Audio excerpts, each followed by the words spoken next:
Ladies Live and New York gentlemen. is Saturday night.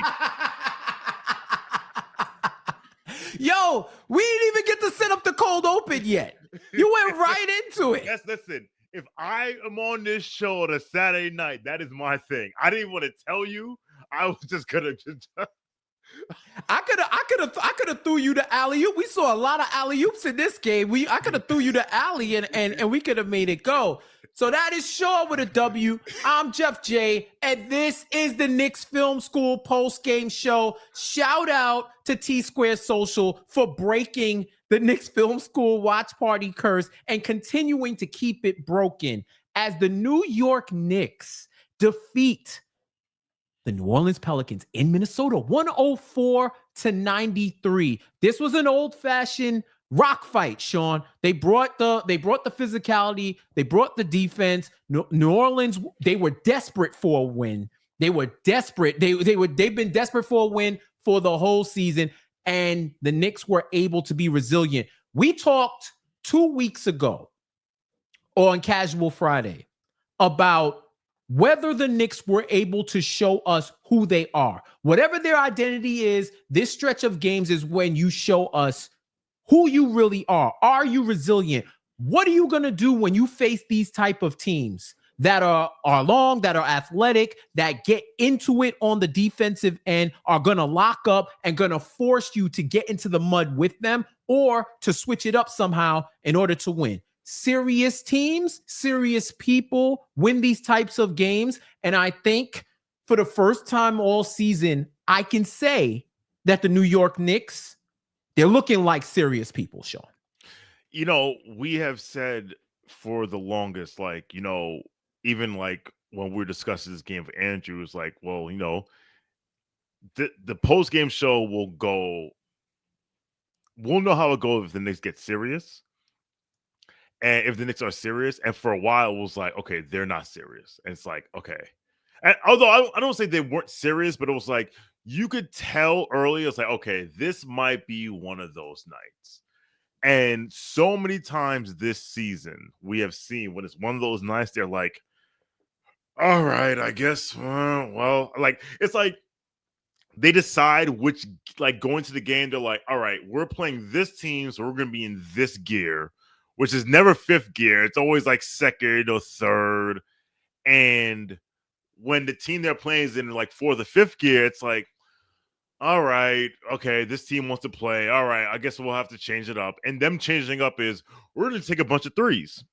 And then when the bunch of threes don't go in, it's kind of like, man, I don't know. Okay, whatever. And honestly, it looked like that for, I would say, not the first quarter, the second quarter into the third, and then then the captain, Jalen Brunson, said, you know what? It's fuck this shit o'clock. And said, I've had enough. And to you, because we were texting back and forth during the second half, and you said like the adjustment was, we're not gonna let them get set in their defense. I'm gonna get a good shot and I'm gonna pull. And once it started going in, it was all downhill from there. And it's great to have a guy like Jalen Brunson who says, I'm pulling. This is what I'm gonna do. This was the man who in the third quarter alone put up 16 points, a career high, I believe, not even career high, but a season high, 29 second half points. Shawn, at one point, the Knicks went on, the Pelicans went up 14. And then the Knicks went on a 30-10 run, capped by Brunson and his 16 third quarter points. This is the type of games where you out-talented the other team. And I think the difference with the Knicks right now is they know they can out-talent teams, but can you outwork them? Can you out-gritty them? Yes. Can you out-gritty them? Can you outwork them on the defensive end? Are you going to be able to match their energy, match their physicality? And they were able to do that. They were able to do that in this second half. They outscored, I want to say they outscored the The Pels 59-44 in the second half, and that wasn't even close because the last 2 minutes became vibes. It was straight free world boss. It was nothing but vibes, right? Mm-hmm. But this was a game where I look at the first half and I was happy with their resilience, and it's something that I sent out on social, and I said it. I was like, they were 15 points off of 12 Knicks turnovers. They were shooting 6 of 21 from 3. And Cat played less than 10 minutes because Cat had one of his cat foul games, right? He was the cat in the hat this game. He wasn't a cat, he was the cat in the hat. Because he does not like not fouling in a box. He does not like not fouling with a fox, right? So he got into foul trouble. Less than 10 minutes he played in that half, and the Knicks were down 4. And I said, oh, okay. They got this. Then the first half of that third quarter started looking like the cup quarterfinal in Atlanta. Yes. Like that cup quarterfinal where they were like, man, I'm not even trying to do all this physicality. We just trying to hoop. And they looked like they were going to roll over. And you tell me what you saw, Sean, because what I saw is everything we were talking about. When all you people thought that we were acting like some type of Neanderthals when we said we just wanted them to do something. A team violates you. A team tries to impose your will. You don't lay over. You do something. You get angry about it and do something. And for everybody who was on the whole, well, you do it on the court. You don't do it afterwards because then you're a fake tough guy. I like to see the captain get angry. And I like to see the captain take out his anger and his frustration because he was getting butched the whole game. And that's an old school New York term. Yes, sir. That's what was happening to him. Yes. He took it out on the Pels, and the rest of the team was able to feed into that energy and close a team out that shouldn't have been running the same race as them the whole game. Listen, I said in the second quarter, the note I took for the second quarter was because I noticed when they started double teaming Brunson in the second, and I said, wait a minute. That's something you get away with last season when it's Jalen Brunson, Josh Hart, Precious Achiuwa, Mitchell Robinson, not Mitchell Robinson. Like when it's Jalen Brunson and a bunch and Devo and 3 non-shooters, like you shouldn't get away with that in the year of our Lord 2024, right? And then also, like you said, the physicality, the refs let them play. And I don't have a problem the refs letting them play. I'll say, listen, I'll be the first one to tell you, you'll never hear me get on any type of medium and complain about officiating. But the refs were letting them play. And what we have seen this season is when the refs let them play, the Knicks go like, come on. What do we do? Oh, no. And then after a while, to your point, Jalen Brunson, he was getting butched, he was getting fouled, he was getting hacked, and he was like, you know what? I've had enough. So kudos to them because, like you said, this is looking very cup quarterfinally. It was looking very cup quarterfinally where the team punches you and you don't want to punch back, or your way to punch back is I'm going to take a bunch of threes. Exactly. But I'll say this.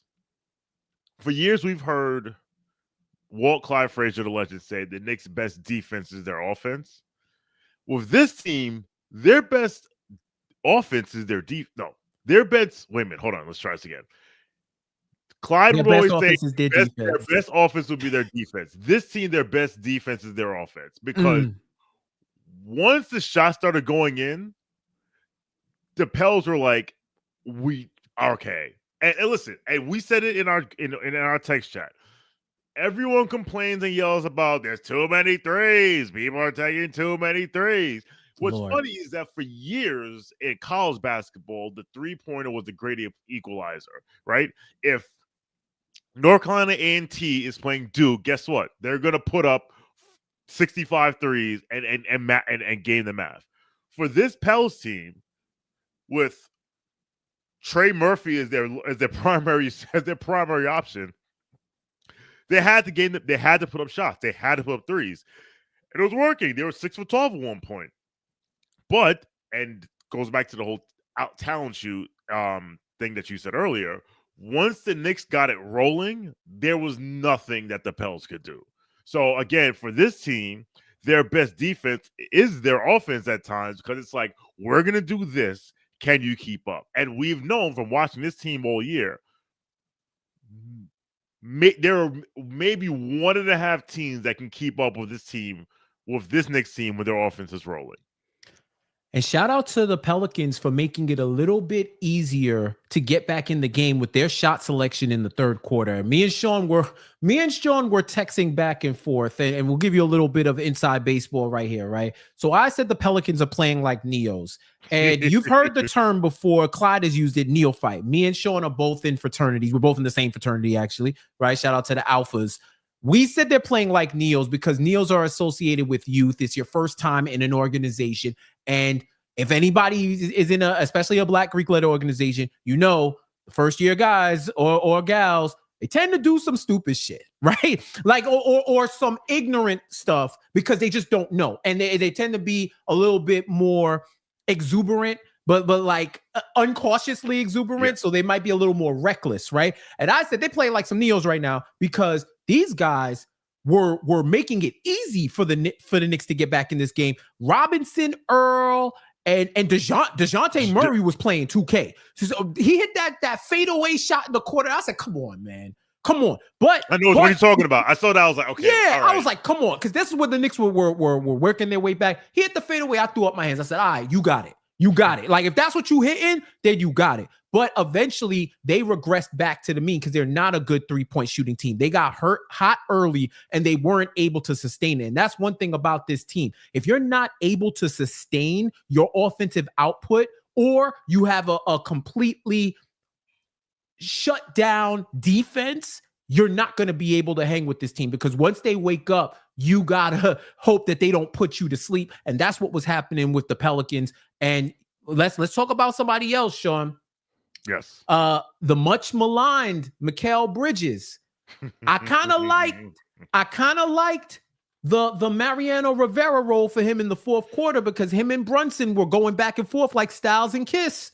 Yes. They were going back and forth like Styles and Kiss in the fourth quarter. He was closing it out. He had 8 points in the fourth quarter, 3 of 7 from the field, 2 of 3 from 3-point range, right? Like, and his defense, more than anything, the offense is going to be good. His defense was holding up. And over the last 10 games, 20 points, 53 from the field, over 42 from 3. His corner 3-point percentage is astronomical. This is a dude who the blip of those irregular good games is now an official trend after 11 games. And I think the criticism was loud. The praise got to be just as loud, if not louder, for him, because if he's settling into this version of himself, then the Knicks are going to be right where they are. And Sean, we will never have to hear about them damn picks again.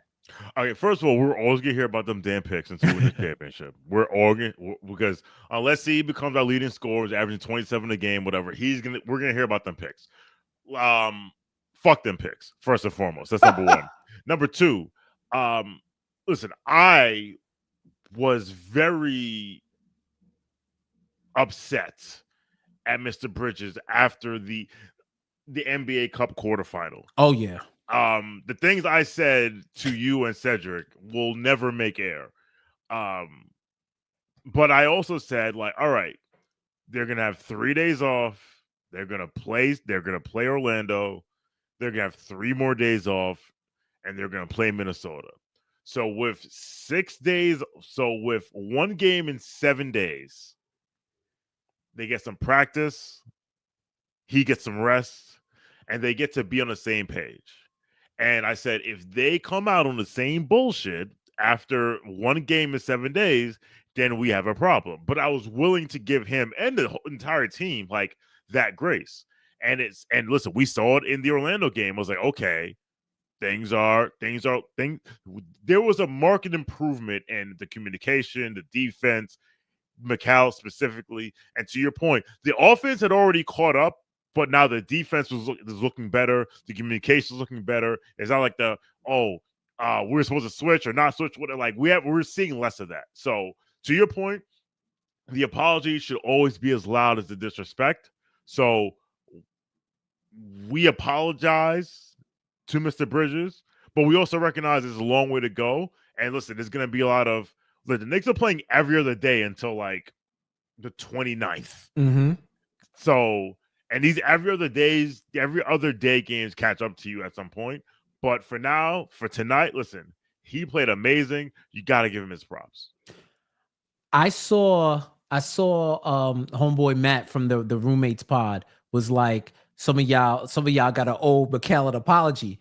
And I was like, well, as long as he apologizes to us too, this is about to be therapy. We both apologize for each other for what we've done, and we move, because he was playing apology-worthy ball. Remember when I told you I was down with the toxic accountability. I did not want it's on me.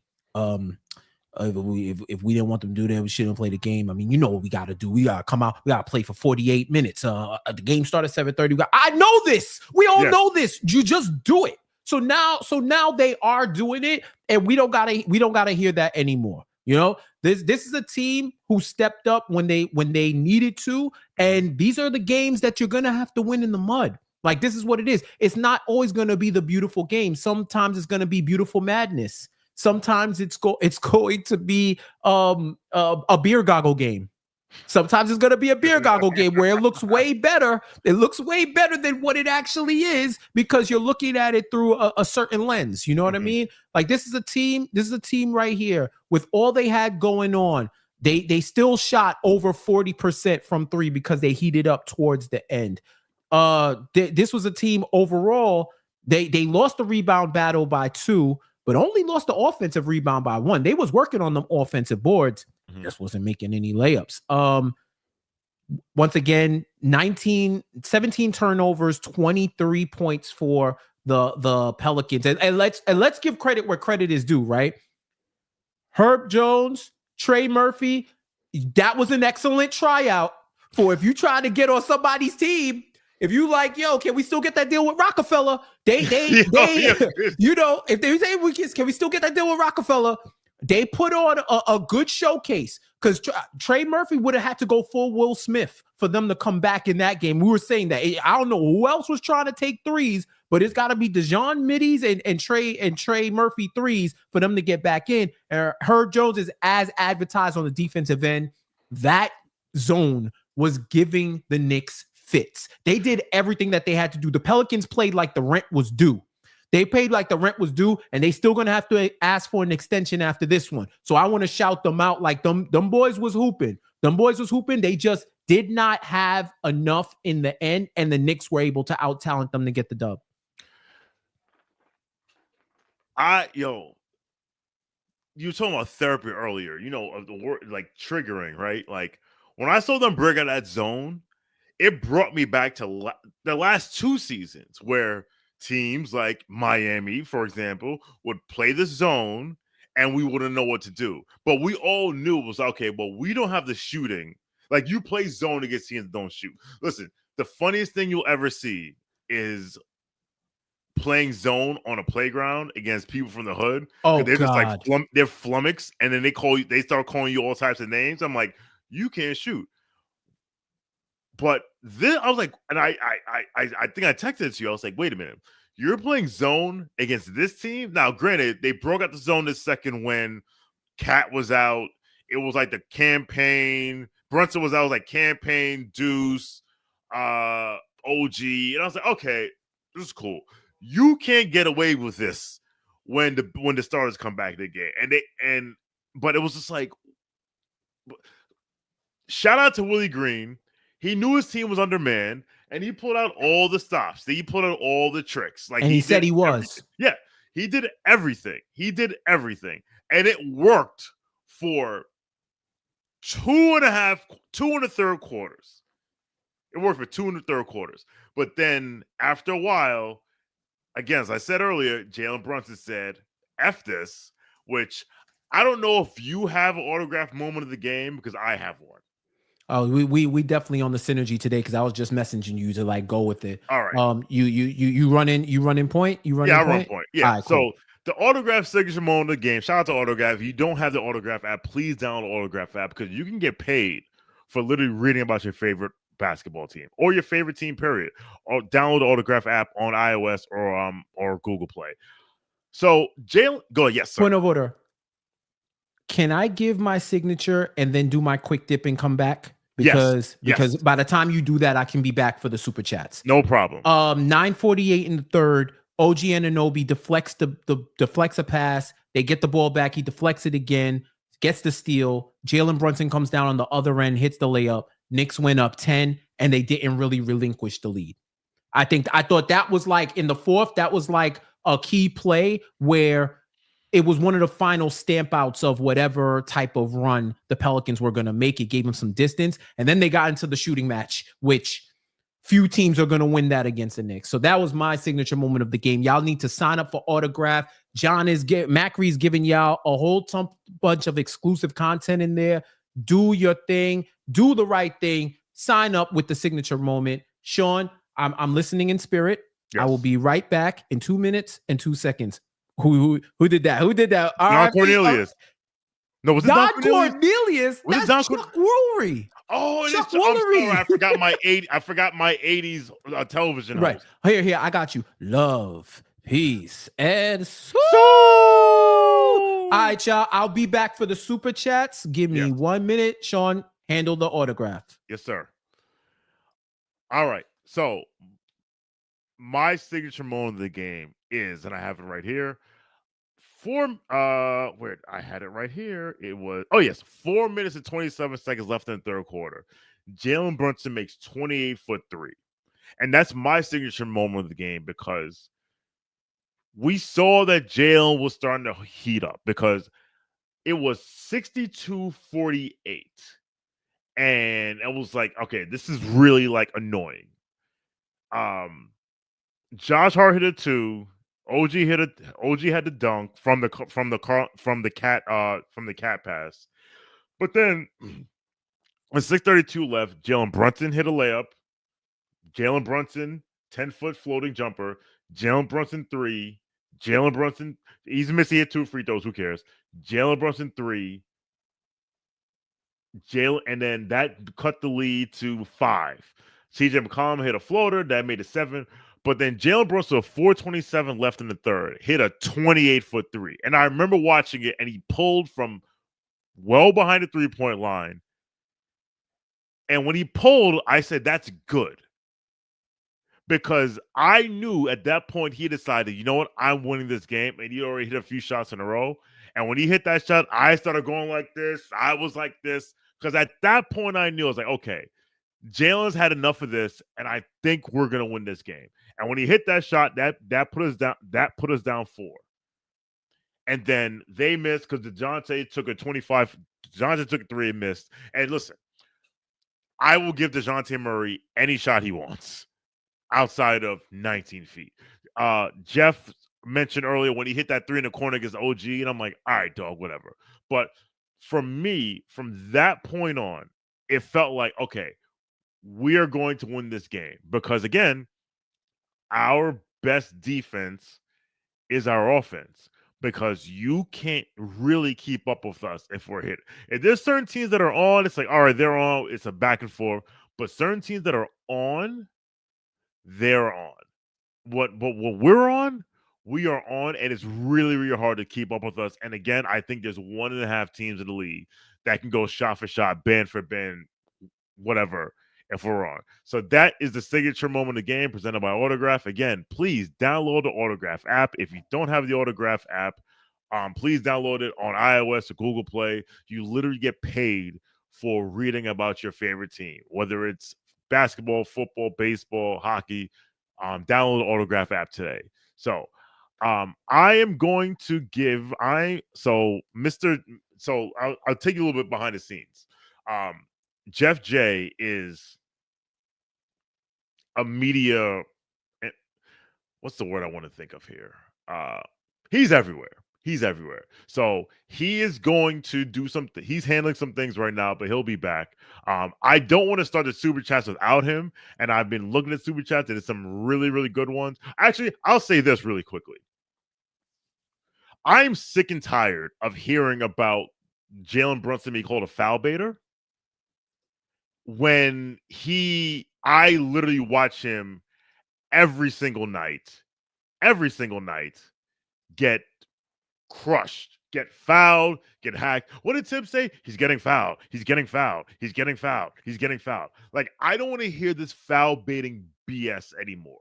I really don't. Like, I don't think Jalen Brunson does any more or any less than anyone else in the league in terms of drawing contact. I think there's a fine line between drawing contact and being a foul baiter.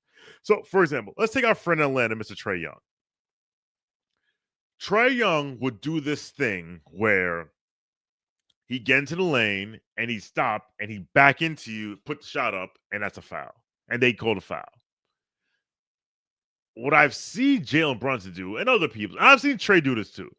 If he will dribble into the lane, stop, go up, take the shot, and then the person who, because he beat him off the dribble or he couldn't get around the screen who's behind him, would foul him.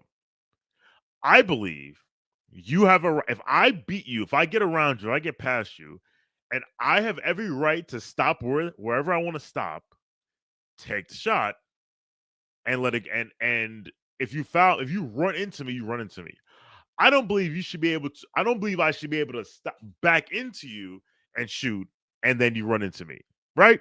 So I don't think Jalen Brunson does the back into you. Like, I think that this Jalen Brunson foul ban is going too far. Honestly, I think it comes from Sixers fans who are just still whining about a playoff series 4 years later. And even though Jeff's not here, I'm going to go to the first super chat right now because it's kind of talking about what we're talking about. And this is from Kanye and Pepper.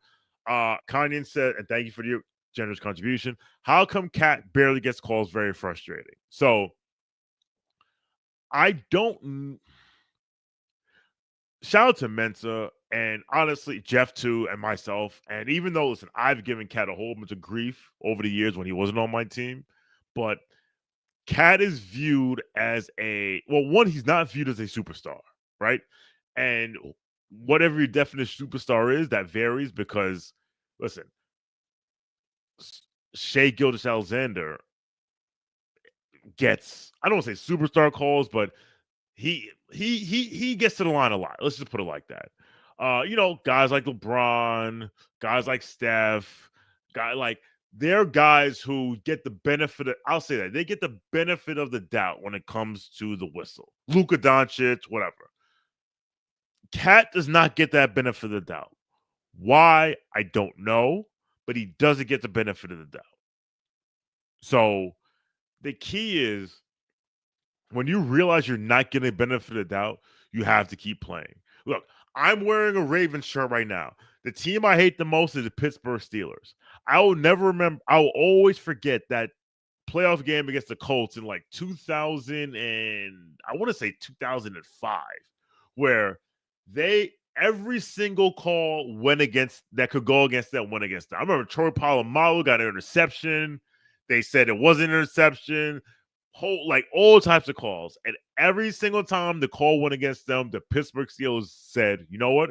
We're just going to keep playing football." And they kept playing. They won the game. So this team, you have to realize, if you don't think you're getting the calls that you think you're supposed to get over an extended period of time, they're just not going to get those calls. Because if you keep doing the same thing over and over again and expect a different result, what is that called? That is literally the definition of insanity. So thank you. So it is frustrating, but it is what it is. Thank you, Connor. Appreciate it. All right. Next up, Robert W. Cross. Thank you, Robert. Sean with a W. I'm available for study hall from 8 a.m. to 7:30 p.m. Eastern time tomorrow. Okay. One, Robert Cross, we do not need to have production meetings. You don't have to buy a super chat for us to have for us to discuss this, right? Study hall, all right. Study hall will be tomorrow at 5 p.m. Sunday at 5 p.m. As I bring in Jeff. Study hall will be tomorrow at 5. Okay. It will be tweeted out momentarily, but study hall will be at 5 p.m. Damn, you was cooking. Yeah, I gave you 2 minutes and 2 seconds, and you weren't here. So I was like, damn, that was a euphemism, bro. Like I was like, it was more like 5, but that's okay. That's okay. I hope I didn't miss any good, like excellent ones. And look, see. No, I didn't. No, I did that on gods. purpose so Oh, you okay. could be on. I can't talk. Here we go. No, I only went through one. It was this one from Kanye and Pepper. How come Cat barely gets calls? Very frustrating. So your thoughts on Cat and this whistle or lack thereof? I think at this point he needs to adopt the Giannis mentality and just go straight to the basket. If they call the offensive foul, call the offensive foul. Let them call it and adjust, but don't fall as much because you're not getting it when you get contacted. You're not getting it when you fall. I've watched as a Knicks fan. I've watched Carmelo Anthony drive to the lane with his headband on straight, then come out of it with it looking like Cyclops on the X-Men, the new X-Men, the newer X-Men with the big X, Krakoa era X-Men with the big X made by his headband and getting no calls. So as Knicks fans, you could be used to your stars not getting calls. He needs to adjust now. We spoke about adjusting before. He needs to adjust right now so that he's able to go strong to the hoop. Because I'd rather him try to get the and one than try to draw the foul. Because I understand it. He's probably like, dog, call something. But if I also watched an era where the refs told Shaq, big fella, we could call a foul every play. We cannot do that for you. So some of it you're gonna have to absorb. So once he gets that nasty in him and he says F it, just like it seems like the team collectively said, fuck this. We are going ham right now. We're just gonna play our game. I think he may get those calls, but I'd rather him just try to get the end ones. You are on mute, sir. 4 years. You think I get used to not being mute by now? But Yeah. Next super chat. Go ahead, brother. Okay. Be more Corey. Thank you for the contribution. Mikal has 100-foot long arms. He definitely got the go-go gadget arms. And I'm glad that he's able to use them. I'm glad that he's able to use them in order to play stronger defense that we've seen over the course of the last 10, 11 games, right? Like this is what he was advertised as, this is what he's always been. Him and OG were supposed to be the two-headed demon wings on defense. And it's good to see him being able to utilize it. And I think we talk about that collective just letting go of the team and just playing. No one has exhibited that more than Mikal.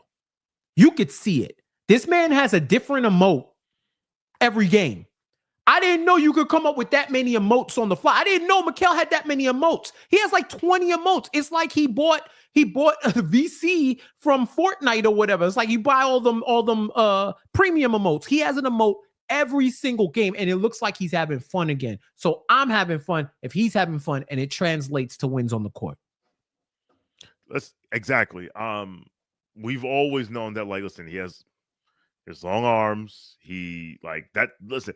This is why we brought him here. Yep. That's how you drive. From now on, that's how you drive. If you know, you know. All right. Oh, man. Robert Cross. Yeah, go ahead. You got that. All right, we'll alternate. You know how we do alternate. Yes, yep. Sir. Jaden Styles. You know how yes, sir. Yes, sir. Robert Cross again. Casual old, casual new. Can we get more double big minutes with Sims and Cat? All right. Against certain teams, it works. Here's my thing.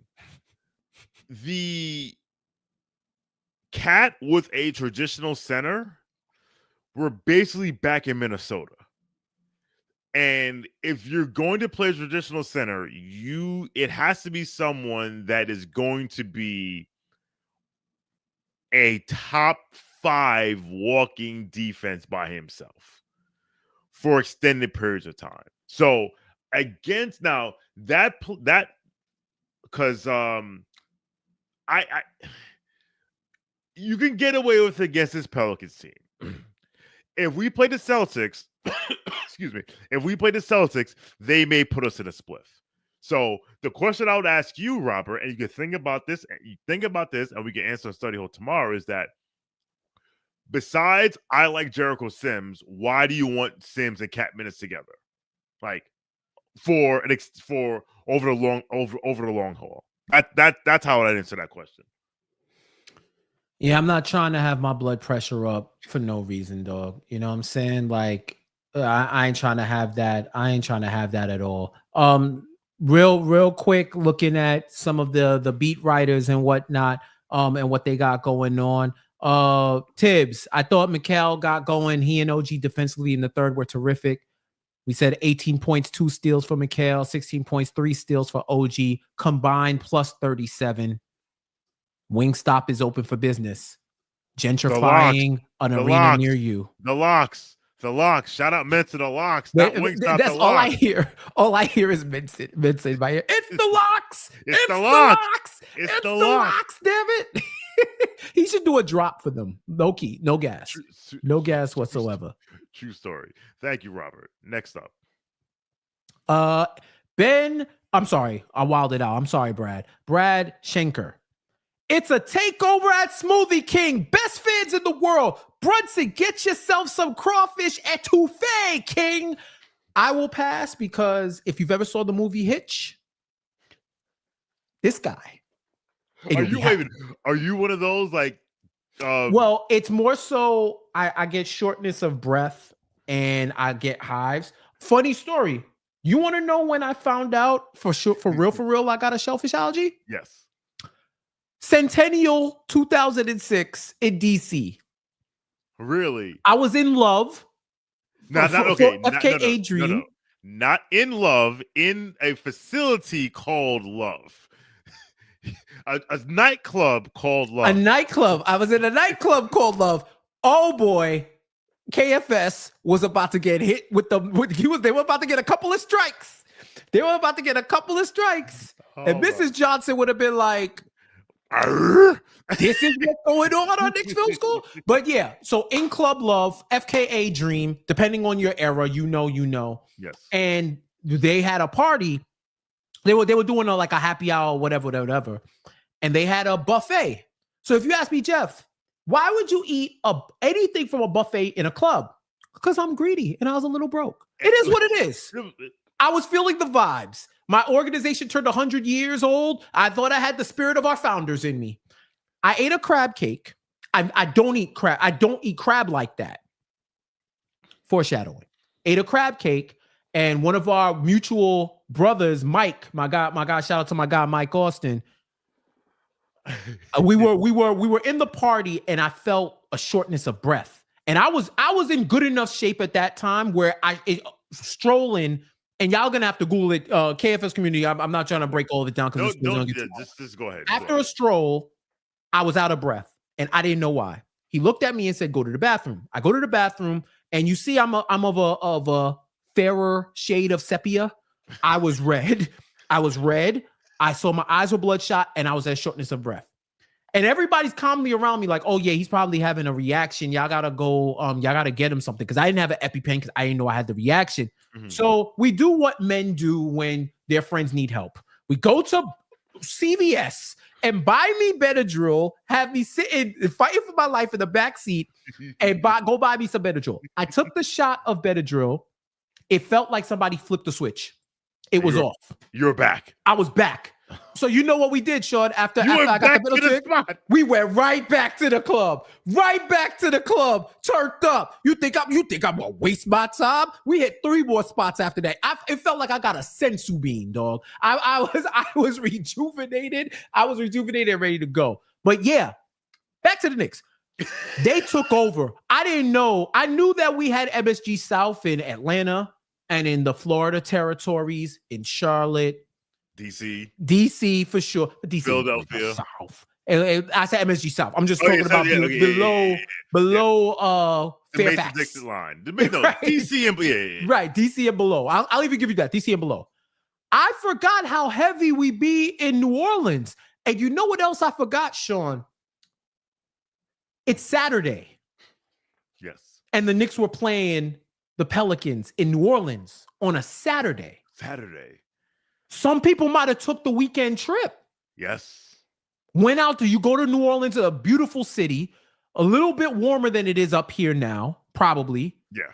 Unless you got caught with one of them weekends where you go to a warm weather city and you experience the same weather you got in your city, but whatever. They probably went out there. Some people were probably from New York and made a weekend trip of it. Some people live out there. And towards the end, when the Knicks were wrapping it up, the Knicks fans were out there heavy. Even early on, I saw a lot of 33 jerseys in the crowd. Like, it was really, I was shocked at that from New Orleans.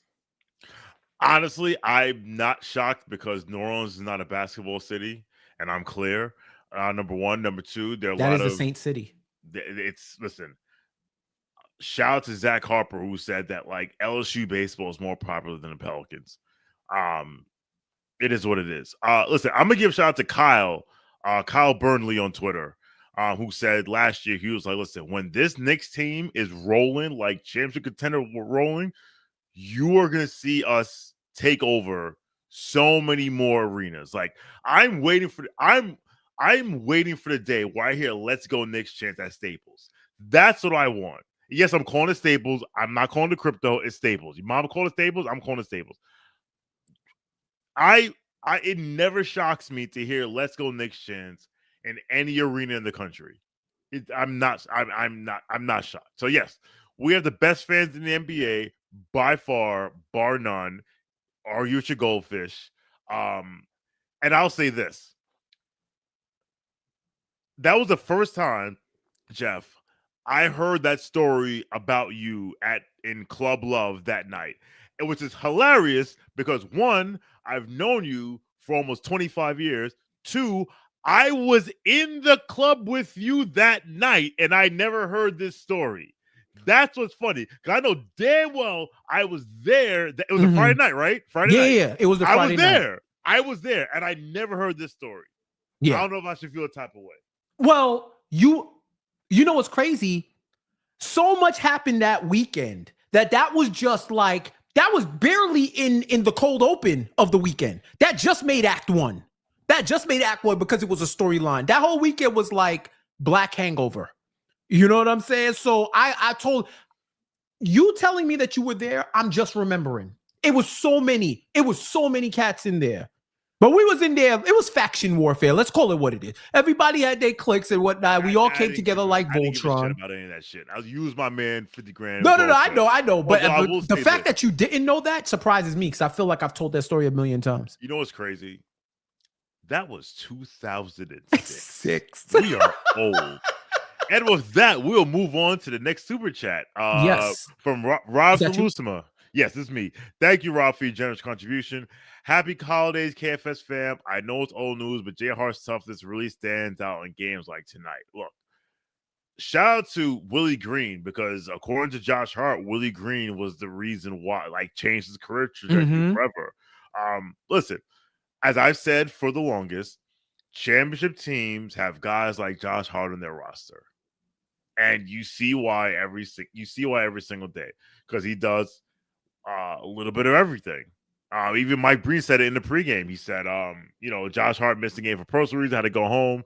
Now he's back to doing what he does, which is a little bit of everything. So yes, his toughness always stands out. Stephen Bondi says the Knicks are blasting shook ones by Mobb Deep in the locker room after beating the Pelicans. Wait a minute. Hold on. Why? Wait, why? I don't know. Hold on. Can you hear this? No, I cannot. Playing a clip of Tibbs talking in the post game, and he's talking over the instrumental to Shook Ones. You can still hear it in the locker room. Shout out to NBA New York. It's on there. I know. I don't want to break KFS post game code and throw up the clips, because I know there might be. No, we've thrown up clips before, but it's too. I'll figure it out in the back. I ain't trying to. No, I know how to do it, but I don't know if there's like they don't trying to avoid copyrights and whatnot. So So I'll put the link in the chat. So chat, y'all can go see it. I'll put the link in the chat for y'all so that y'all can that y'all can check it out. And I see y'all in there. Y'all stop acting up. Y'all fighting. The girls are fighting. Like, y'all relax in there, man. Fighting in the chat? I don't know, man. They throwing feces at each other. I don't know. Yo, they showed a stat with Josh Hart from his season with the Pelicans and then his season with the Knicks, when they were telling the anecdote about Willie Green. His numbers are comparable. Yes, very from comparable. 21-22 to this season. His numbers are comparable. So he's finding that he was always doing solid, but for him to achieve numbers similar to like 3 or 4 years ago, it's a testament, bro. It's a testament to what he has going on. Let's get to the next super chat, my dude. Yes, sir. Armand Berdinage, yes. Encouraging game. Started off weak, but bounced back. Something you haven't seen this year. They usually play bad most of the game. Thank God for JB. I'm tapping my nose for those on the audio because Armand hit that right on the nose. And this is something that Sean and I have been talking about. Shout out to our guy, said Sean. We've been talking about this for a minute. That the difference between so 2021 was we here. Yes. What was last year's team? Why not us? Why not us? Yeah, why not now? Why not us? The why not us Knicks and the pretty privileged Knicks of 24-25, right? The difference between those two teams is when you punch the why not us Knicks in the face, they hit you with the 5-hit combo, right? Yes. The pretty privileged Knicks might look in the mirror. Yo, did he, bro, do I bruise? Do I got a knot? Do I got whatever? Do I need a thing? Like, yo, I got a hair appointment tomorrow. Like, what the hell is going on? I'm not really trying to mix it up. But then somewhere down the line, and I want to know how you feel about this, Sean. I feel like that dice roll is the 30 for 30 moment in the Knicks season. Because these dudes was just trying to have fun and hoop. And there was a line crossed. We all know how we feel. Sean asked me to bury it. I don't ever want to go back. I did not ask you to bury it. No, you said you let it go. Yes, let it go. Let it go. I won't bury it, but I'll let it go because we don't have to rehash the fact that Sean and I were right about the situation. A lot of people who said that they should have did something was right, but I do feel like that was an inflection point in the season because now they know they are the hunted. 1, 2. Folks are going to try to demoralize them because that's the only weapon that you have left. The LOL Knicks era is over. This team is one of the best organizations in basketball, and that is not a controversial statement in terms of the way they are run. One of the most well-run organizations over this decade. They're one of the most successful organizations in this decade in basketball, just for everything that they have going on. That part is solidified. Now it's time for them to take that next level. They may have to start embracing the hate because at this point, teams know what their goals are. So now, in the immortal words of Sean with a W, the Knicks are a lot of other teams' bowl game when they play. This is a bowl game. Yes. Right? Where they're going to get up, they know they're going to get some type of national exposure and they're going to try to do their best. Trae Young has used the Knicks as his personal Rose Bowl for the last 4 or 5 years low key. And you see that did for his I'm just talking about persona-wise. 1 or 2 of those last 4. 1 or 2. I'm just talking about in terms of you look forward to it. You know you can get notoriety and stuff like that. He circles that data encounter. Right. Exactly. So seeing all of that, they got to know at some point you don't have to act out of character, but you got to play with some type of grit. Absorb the power of New York City and the culture of New York City. We're one of the teams that put our cities on our chest. You wear New York on your chest. You got to act like it. Don't act different. Act like it. Listen, Jonathan Macri tweeted it. I forget which game he tweeted it before. He said, like, the Knicks were getting a reputation as a finesse team. And the dice roll was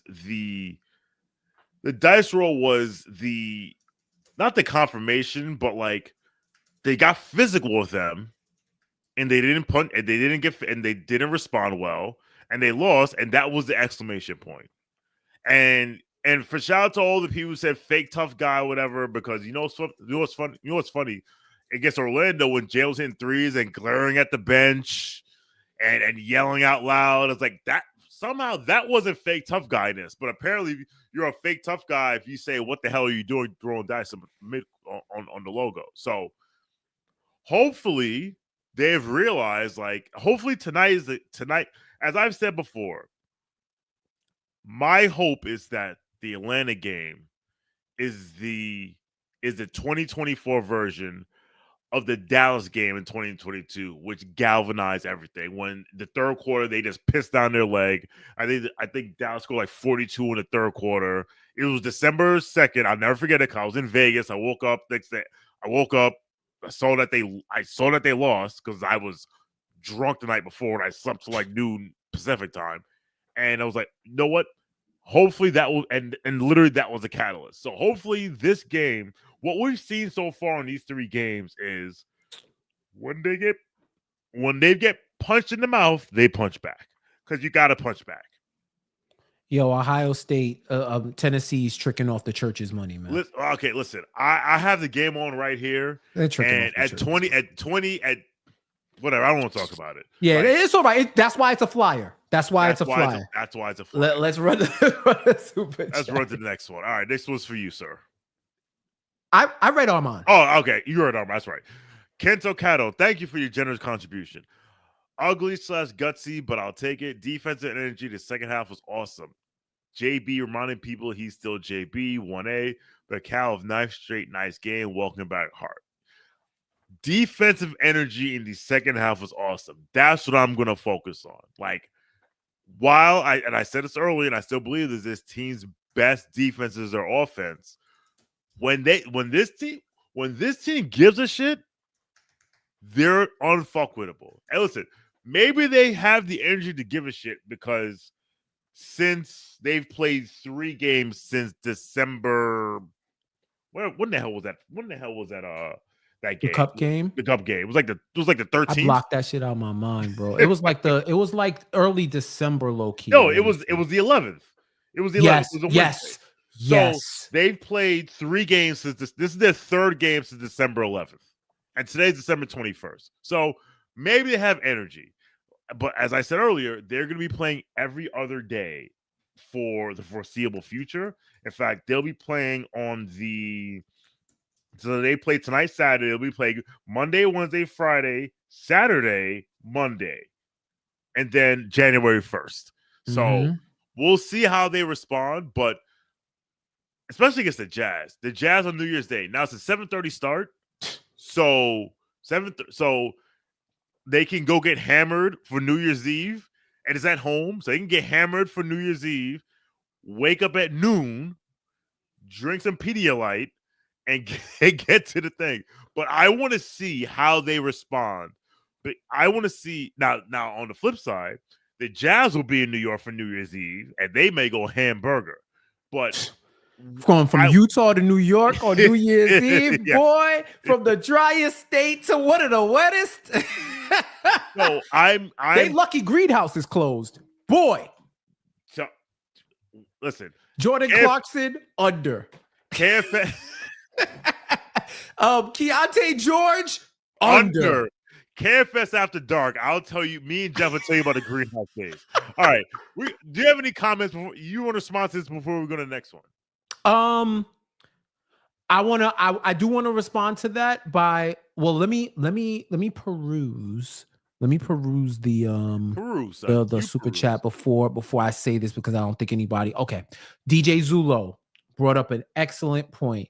Shout out, you can follow him, DJ Ace NYC. Why am I on DJ Ace NBA? DJ Ace NBA. Why I said NYC? Yeah, I just made everybody NYC. This is why the coastal elites and all that. Lost in the Brunson praise will be the Jericho Sims minutes. He brought a level of physicality that was missing. He threw his body around. He defended the rim. He gave the Knicks a shot in the arm. And I think Jericho was plus 17 in 13 minutes. So, he did his thing. I will say this. When Jericho came in I want to say in the third quarter. Okay. Wait, no, he didn't come in the third quarter. First half. The starting 5 played the whole third quarter. Tibbs wasn't messing with y'all. But Jericho Sims had strong second quarter and fourth quarter minutes. I thought it was especially smart to put him in when they had the lead and just needed to secure the lead. So he was like an offense-defense swap for Cat. Yeah. And he defended. He mucked up the Pelicans offense that didn't need to be mucked up any more than it was already mucked up due to injury. So he was able to do all of that and play his game and play a smart enough game and hold the fort down. So definitely shout out to him. Once again, we talk about being loud and disrespect and let the praise be just as loud. I know a lot of people got on this dude and get on this dude, but he's been good more than he's been bad this season by a fairly significant margin. And if he can play those spot minutes and answer the call, he got a spot on the squad. It's true story. Listen, I remember watching him in preseason against, I think, the Timberwolves, and he fouled out in 18 minutes. And I said, how did you foul out in 18 minutes? And listen, there was a lot of, he's no longer an NBA player. Oh my goodness. I'm sorry. Tennessee just dropped a touchdown pass. I shouldn't be watching. I shouldn't be watching this. Oh, it's 2 minutes left. I'm turning this off. Okay. It's a wrap. And there was a lot of, he may not be an NBA player, get rid of Jericho, what have you, and he has rounded himself into form. So shout out to him because he played those minutes at the end of the second quarter when Cat was in foul trouble. He started the fourth quarter and gave you exactly what DJ just told you. So shout out to Jericho Sims.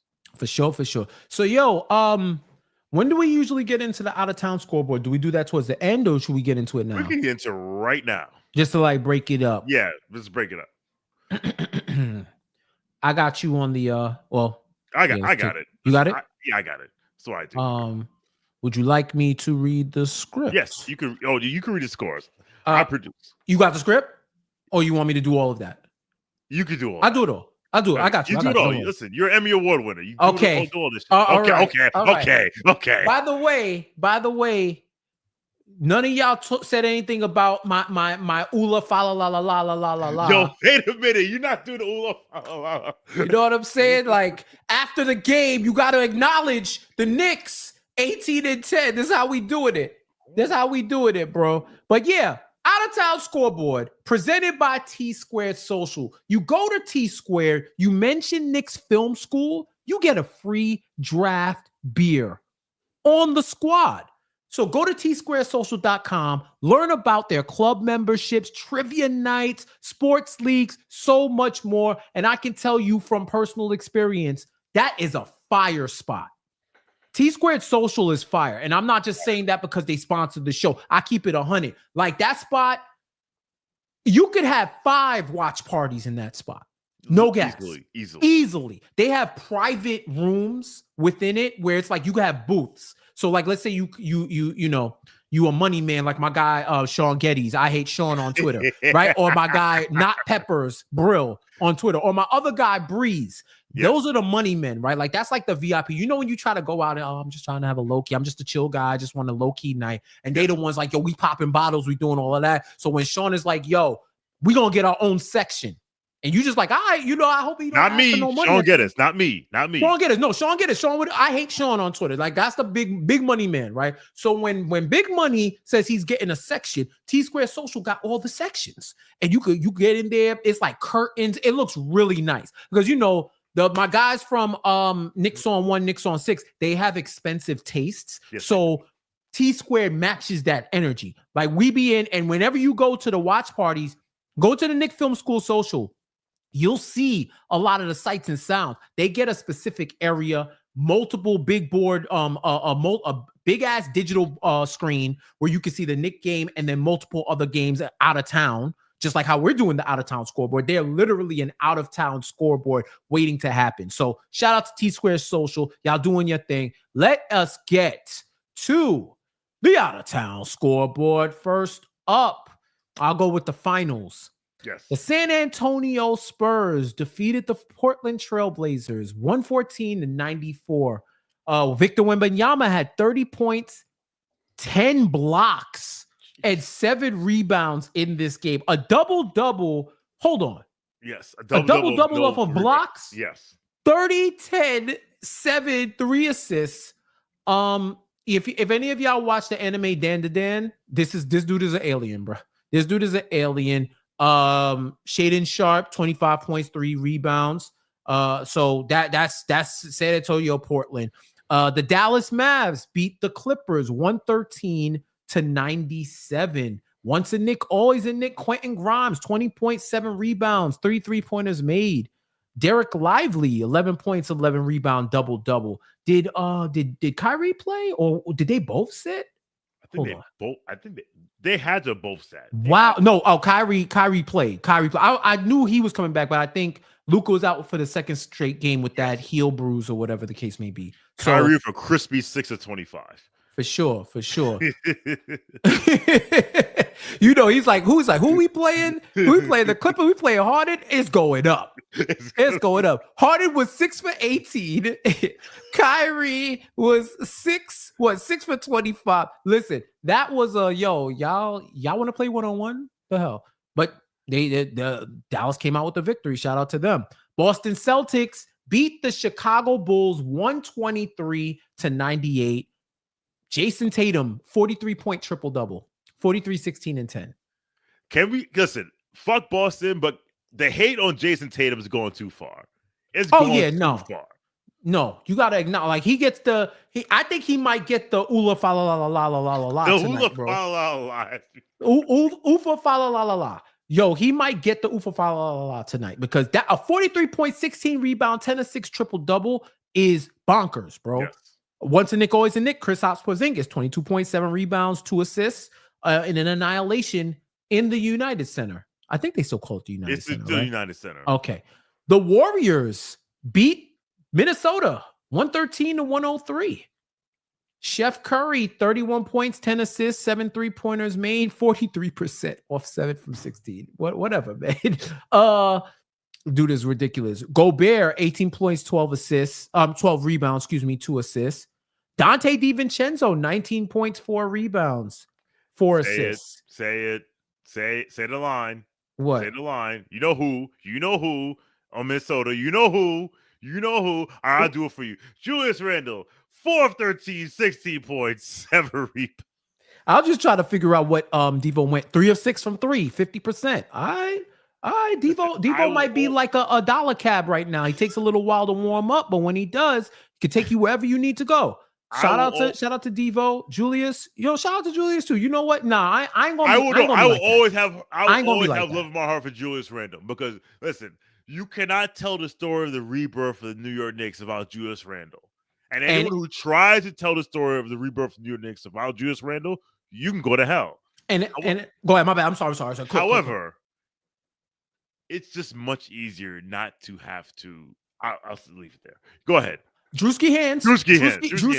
I'm just saying, it's a little bit more comfortable. Even Superman, every once in a while, wants to take off his cape. Yes. Because the joint be choking. And he's Kryptonian. The joint be choking. So, but I will say, Julius was overhated when he was a Knick. Yes. And I feel like it's good that he's on Minnesota because people are hating him for his faults, but it still hasn't reached the national level yet to where it becomes a story, to where they discredit his well-earned all-star, all-NBA appearances because he has faults in his game. And let's be clear, he would have had another one if he didn't, if Jaime Jaquez didn't try to get a clean offensive foul and led to that collision. But, we don't speak about the Rucker. Milwaukee Bucks beat the Washington Wizards 112-101. Bobby Portis, 34 points, 10 rebounds. I think he had a career high from 3. Yeah, 6 of 9 from 3. Bobby Digital was cooking. Jordan Poole was hitting some shots. Bro, this man had the NBA Jam fire. He was going crazy in this game. He had what did he have? 25 points, 26 points. Koulibaly, 20 points, 12 rebounds. For Knicks fans, if you want somebody that you want to watch, Bilal Koulibaly, yes, keep him on the radar. Cleveland beat Philadelphia 126-99. No Joel Embiid. He came back with the mask the previous game against the Hornets. Evan Mobley, 22 points, 13 rebounds. Garland, 26, 6 3 made. Donovan Mitchell made Andre Drummond touch earth. It's going on the top 10. Spoiler alert. Shout out to NBA.com. It's going on the top 10 tonight. So if y'all missed it, y'all are going to see it all over the internet. He made that man touch earth and hit a 3-point shot. It was filthy.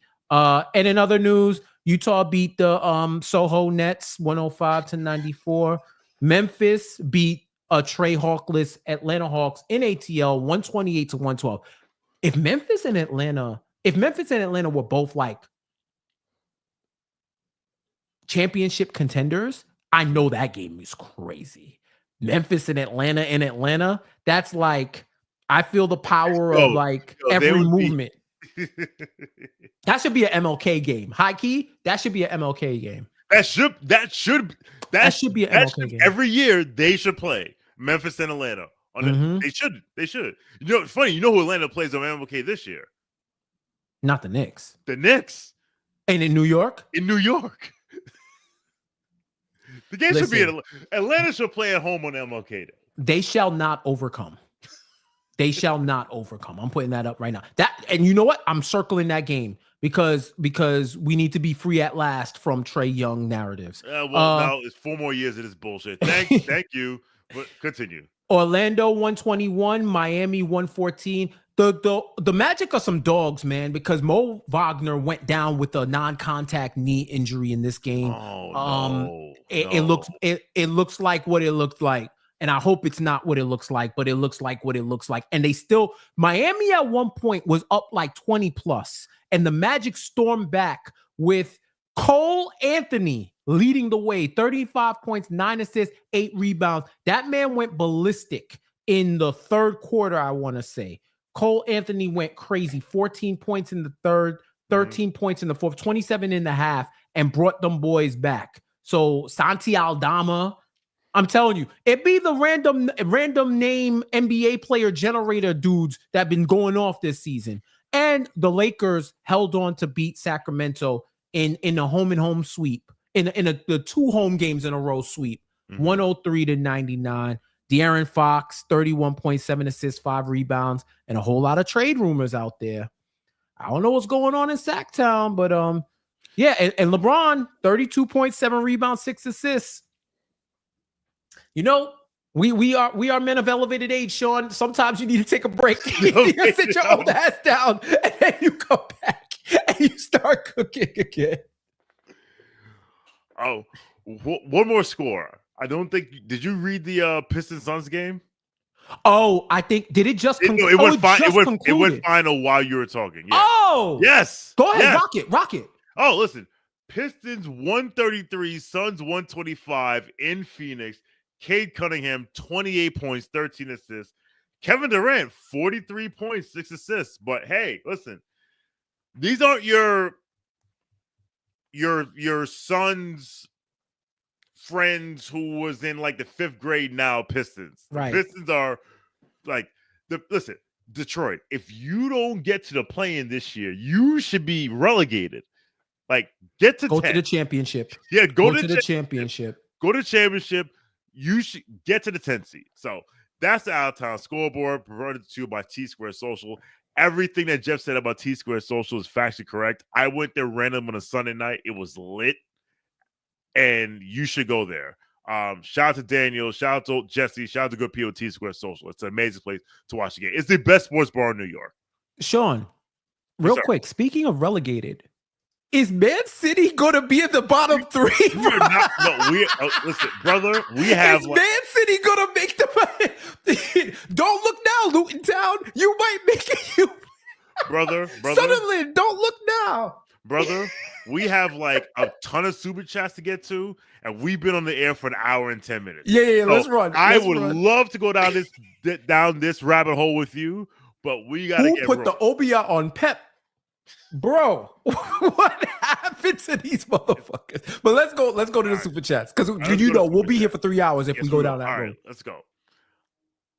Meki Jaidi, and thank you for your generous contribution. Didn't watch the game. We'll do it in the morning. Just want to thank y'all for everything you do. Hope the watch party went great. Meki, thank you very much. Really appreciate that.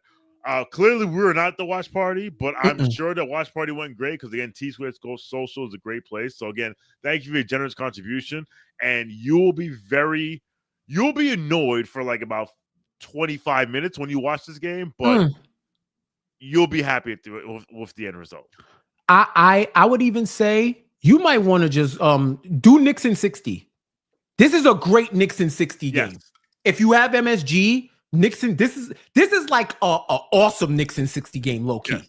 So I'd say if you want to do that, you could do that. Yes. And thank you so much. I got you. I was about to tell you something, but I got you. Okay. Where are we at? Yeah, you could run the next. Run it? Okay. Where the hell did it go?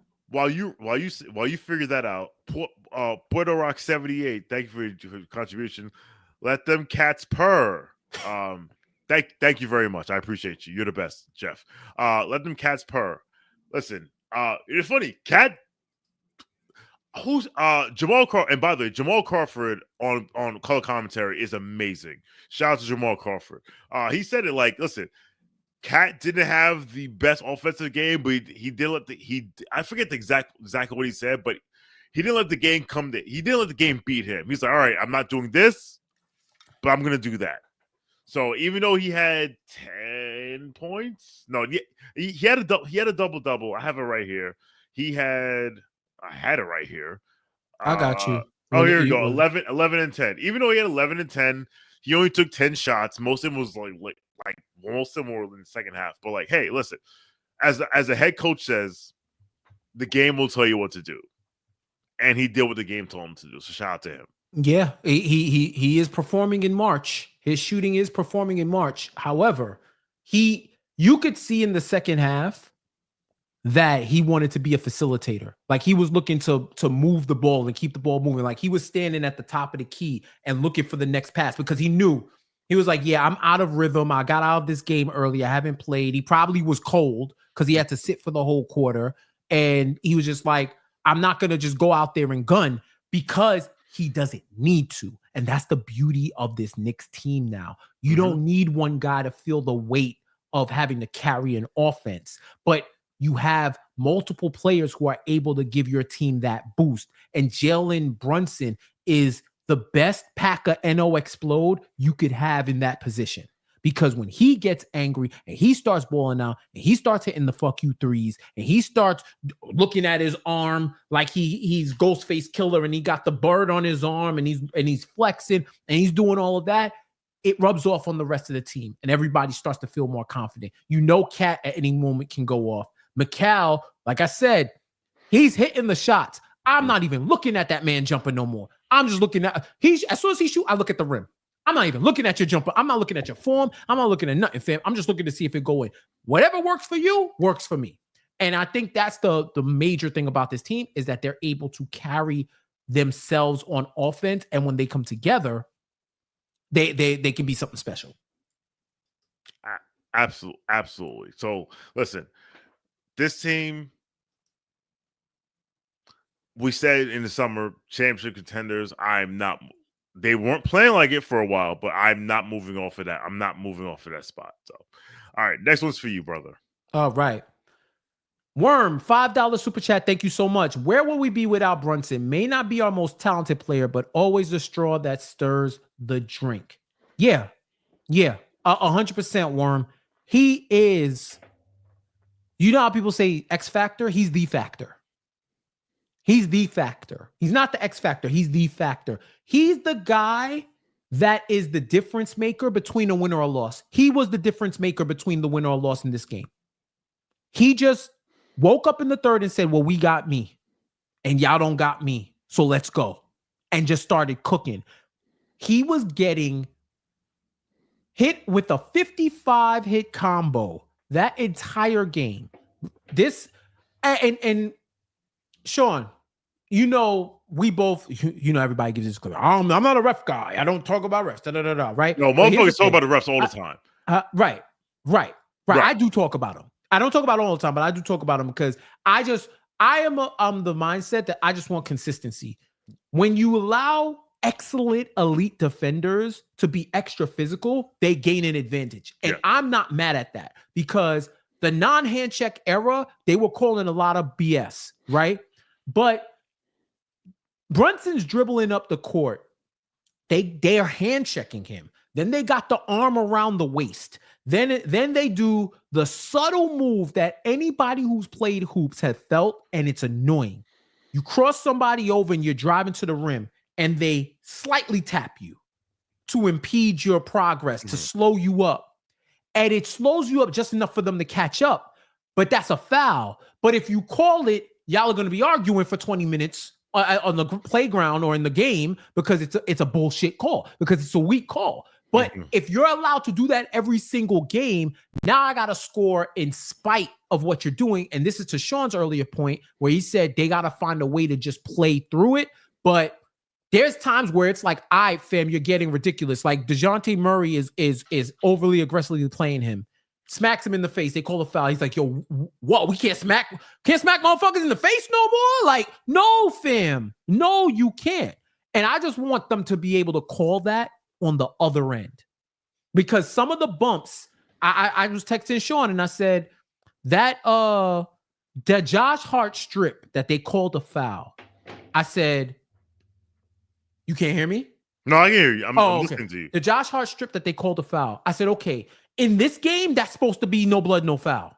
Because that's what y'all doing on the other end. Just call it even. I have to say, though, and Sean, tell me what you think. Yes. This was the first time in a minute where I seen Brunson. Probably, I'll say this game in Orlando, where he got upset and just said, I'm going in. Y'all beat me up all you want. I'm gonna force them to call fouls, and then I'm going right at you. Because he got Herb Jones out of there with his fifth foul in the fourth quarter. Yes. And that was another way where the game tide turned. Because Herb Jones is an elite defender. He was able to be overly aggressive. And then finally they were like, fam, we gotta call something because y'all are ODing. And I heard Breen say it in the commentary.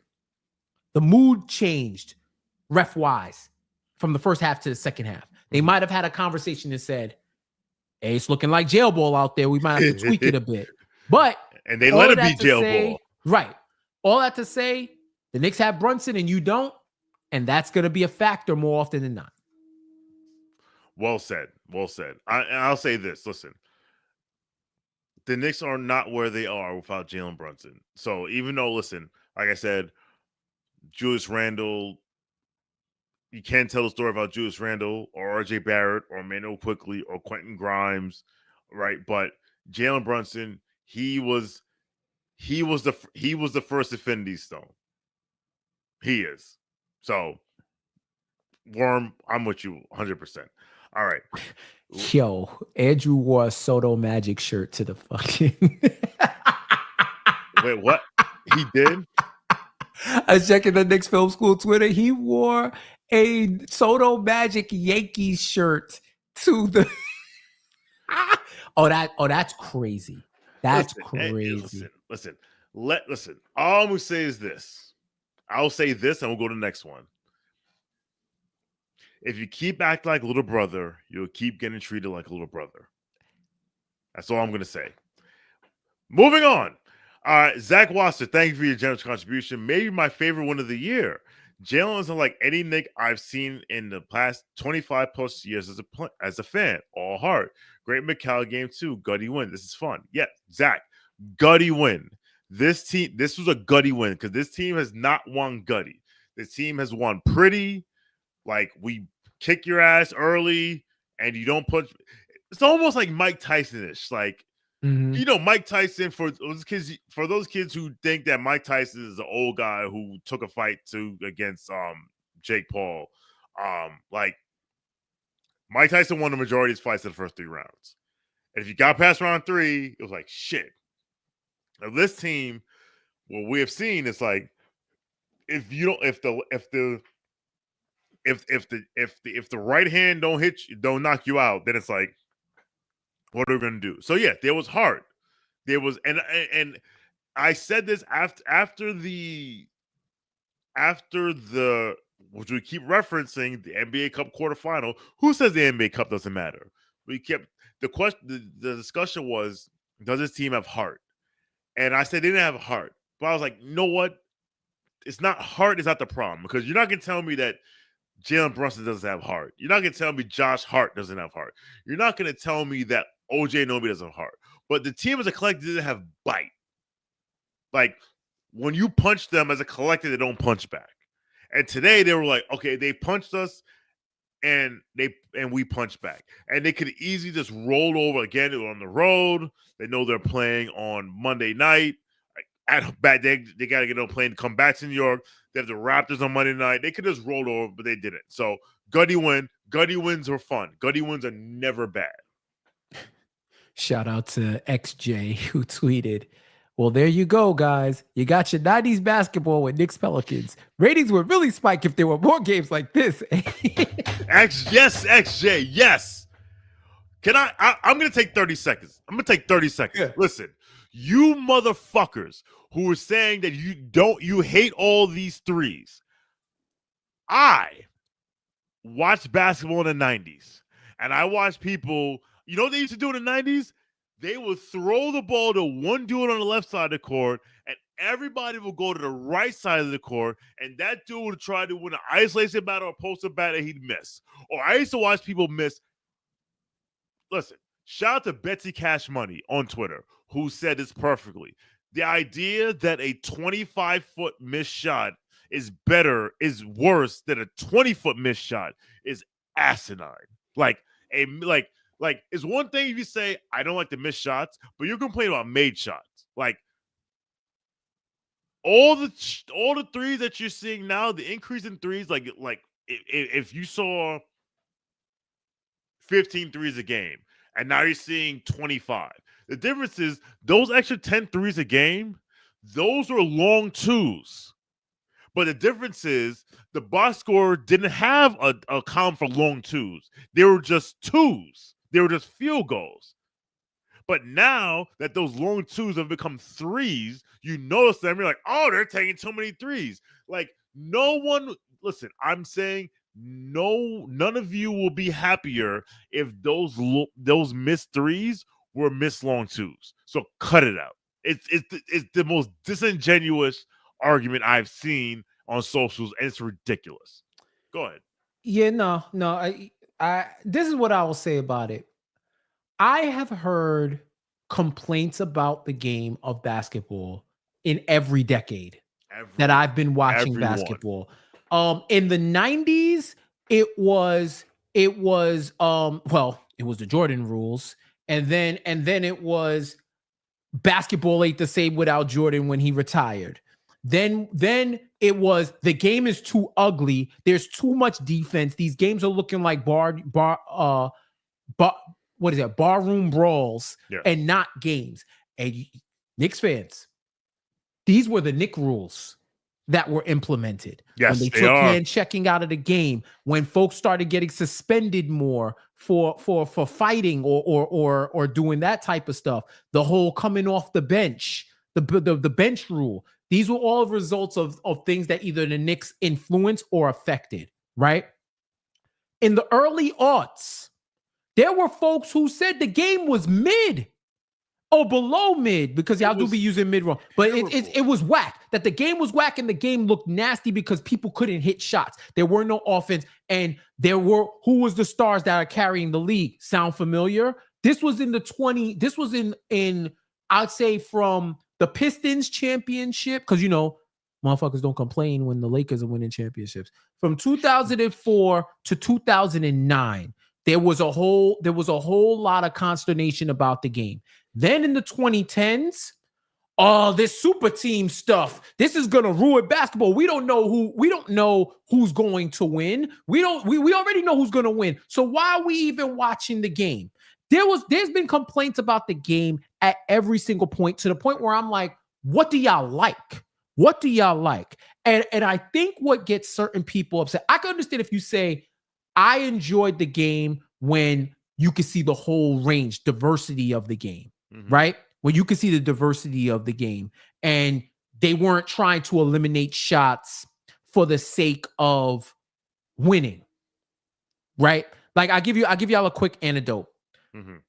Street Fighter 2 was one of the best arcade games ever made. Yes. And for those who used to go to arcades and play it, you knew fighting games always popped off in the arcade, but especially Street Fighter 2. What made Street Fighter 2 fire? You had different fighters from different parts of the globe, all with their unique style. Then if you were playing against somebody in the arcade, you fought somebody who could use a character in a different way than you did. So it was varying play styles with varying styles of fight. Somewhere along the line, somebody figured out if I picked Ryu, which is what he was called in the hood. I know it's Ryu, but in the hood, is Ryu, yes. If you pick these characters and swept and got a character, because it's a 2D game, right? Mm-hmm. If you trapped your opponent in the corner and just swept them and jabbed with your foot the whole match, you could win the game. We used to call that cheesing. Cheese, yes. That was cheesing, right? Was it an effective way to win? Yes. Was it an efficient way to win? Yes. Was it cheap as hell? Yes. Was it entertaining? Hell no. This type of fight style would fighting style, game style, play style would start fights. Would literally start fights, and people wouldn't want to play because they're like, yo, who's trying to see that? That's not entertaining. Like, we want to see an actual fight. We don't want to see you cheese all day. And the spreadsheet mafia has instituted when the analytics guys got into the upper levels of these teams and they said, hey guys, 3 is better than 2. Why y'all taking these long 20-foot shots when you could just step back and take 3? It makes sense. But what happens is, one, you lose the diversity of the game because those mid-range shots were the optionality that you would see, and you would see teams play differently. We like the one-on-one play too. We do like people with bags and crossovers and playing the game. These are superhuman players doing superhuman things on the court, like dunking and flying through the air and being faster and stronger. That is part of the spectacle. And you don't get it when teams decide we're just going to keep shooting threes. The OKC game against the Bucks. At one point, they just kept shooting threes because the math said to shoot it. But when do you say, hey, we're bricking from 3. Let's try to score another way. You can get a 10-0 run by scoring 2s and getting and 1s and hitting your shots. That's where I think a lot of the complaints come from. And also with this whole thing of everybody plays the same. You just watched the game with Pelicans and Knicks, 2 different styles of play. The Grizzlies don't play like the Warriors. The Bucks don't play like the Thunder. The Celtics don't play like the Cavs. It's all the bottom teams that have the analytics and just say, just shoot threes and let's see what happens because they don't have an identity yet. That's when you get 75 missed threes between Bulls and the Hornets, but you don't hear about record-made threes between the Cavs and the Warriors. And they're conflating the whole ratings thing because let's keep it real. People are searching for the One Piece. The One Piece is an illegal streaming computer. That's what One Piece is. A spoiler alert. It's an illegal streaming computer because that's what a lot of the young demographic is watching it on. So it is what it is. It isn't just the 3-point shot. Because I can tell you, I lived through the era when I had to watch horrible offense and revel in the defense of my team because it made us feel better. Yeah, it was great defense, but it made us feel better to say, this is tough. This is tough nose. This blue collar. It's what the populist message for watching terrible hoops at times. I think there can be, what do you call it? Not variety, but I think there could be a balance. Yes.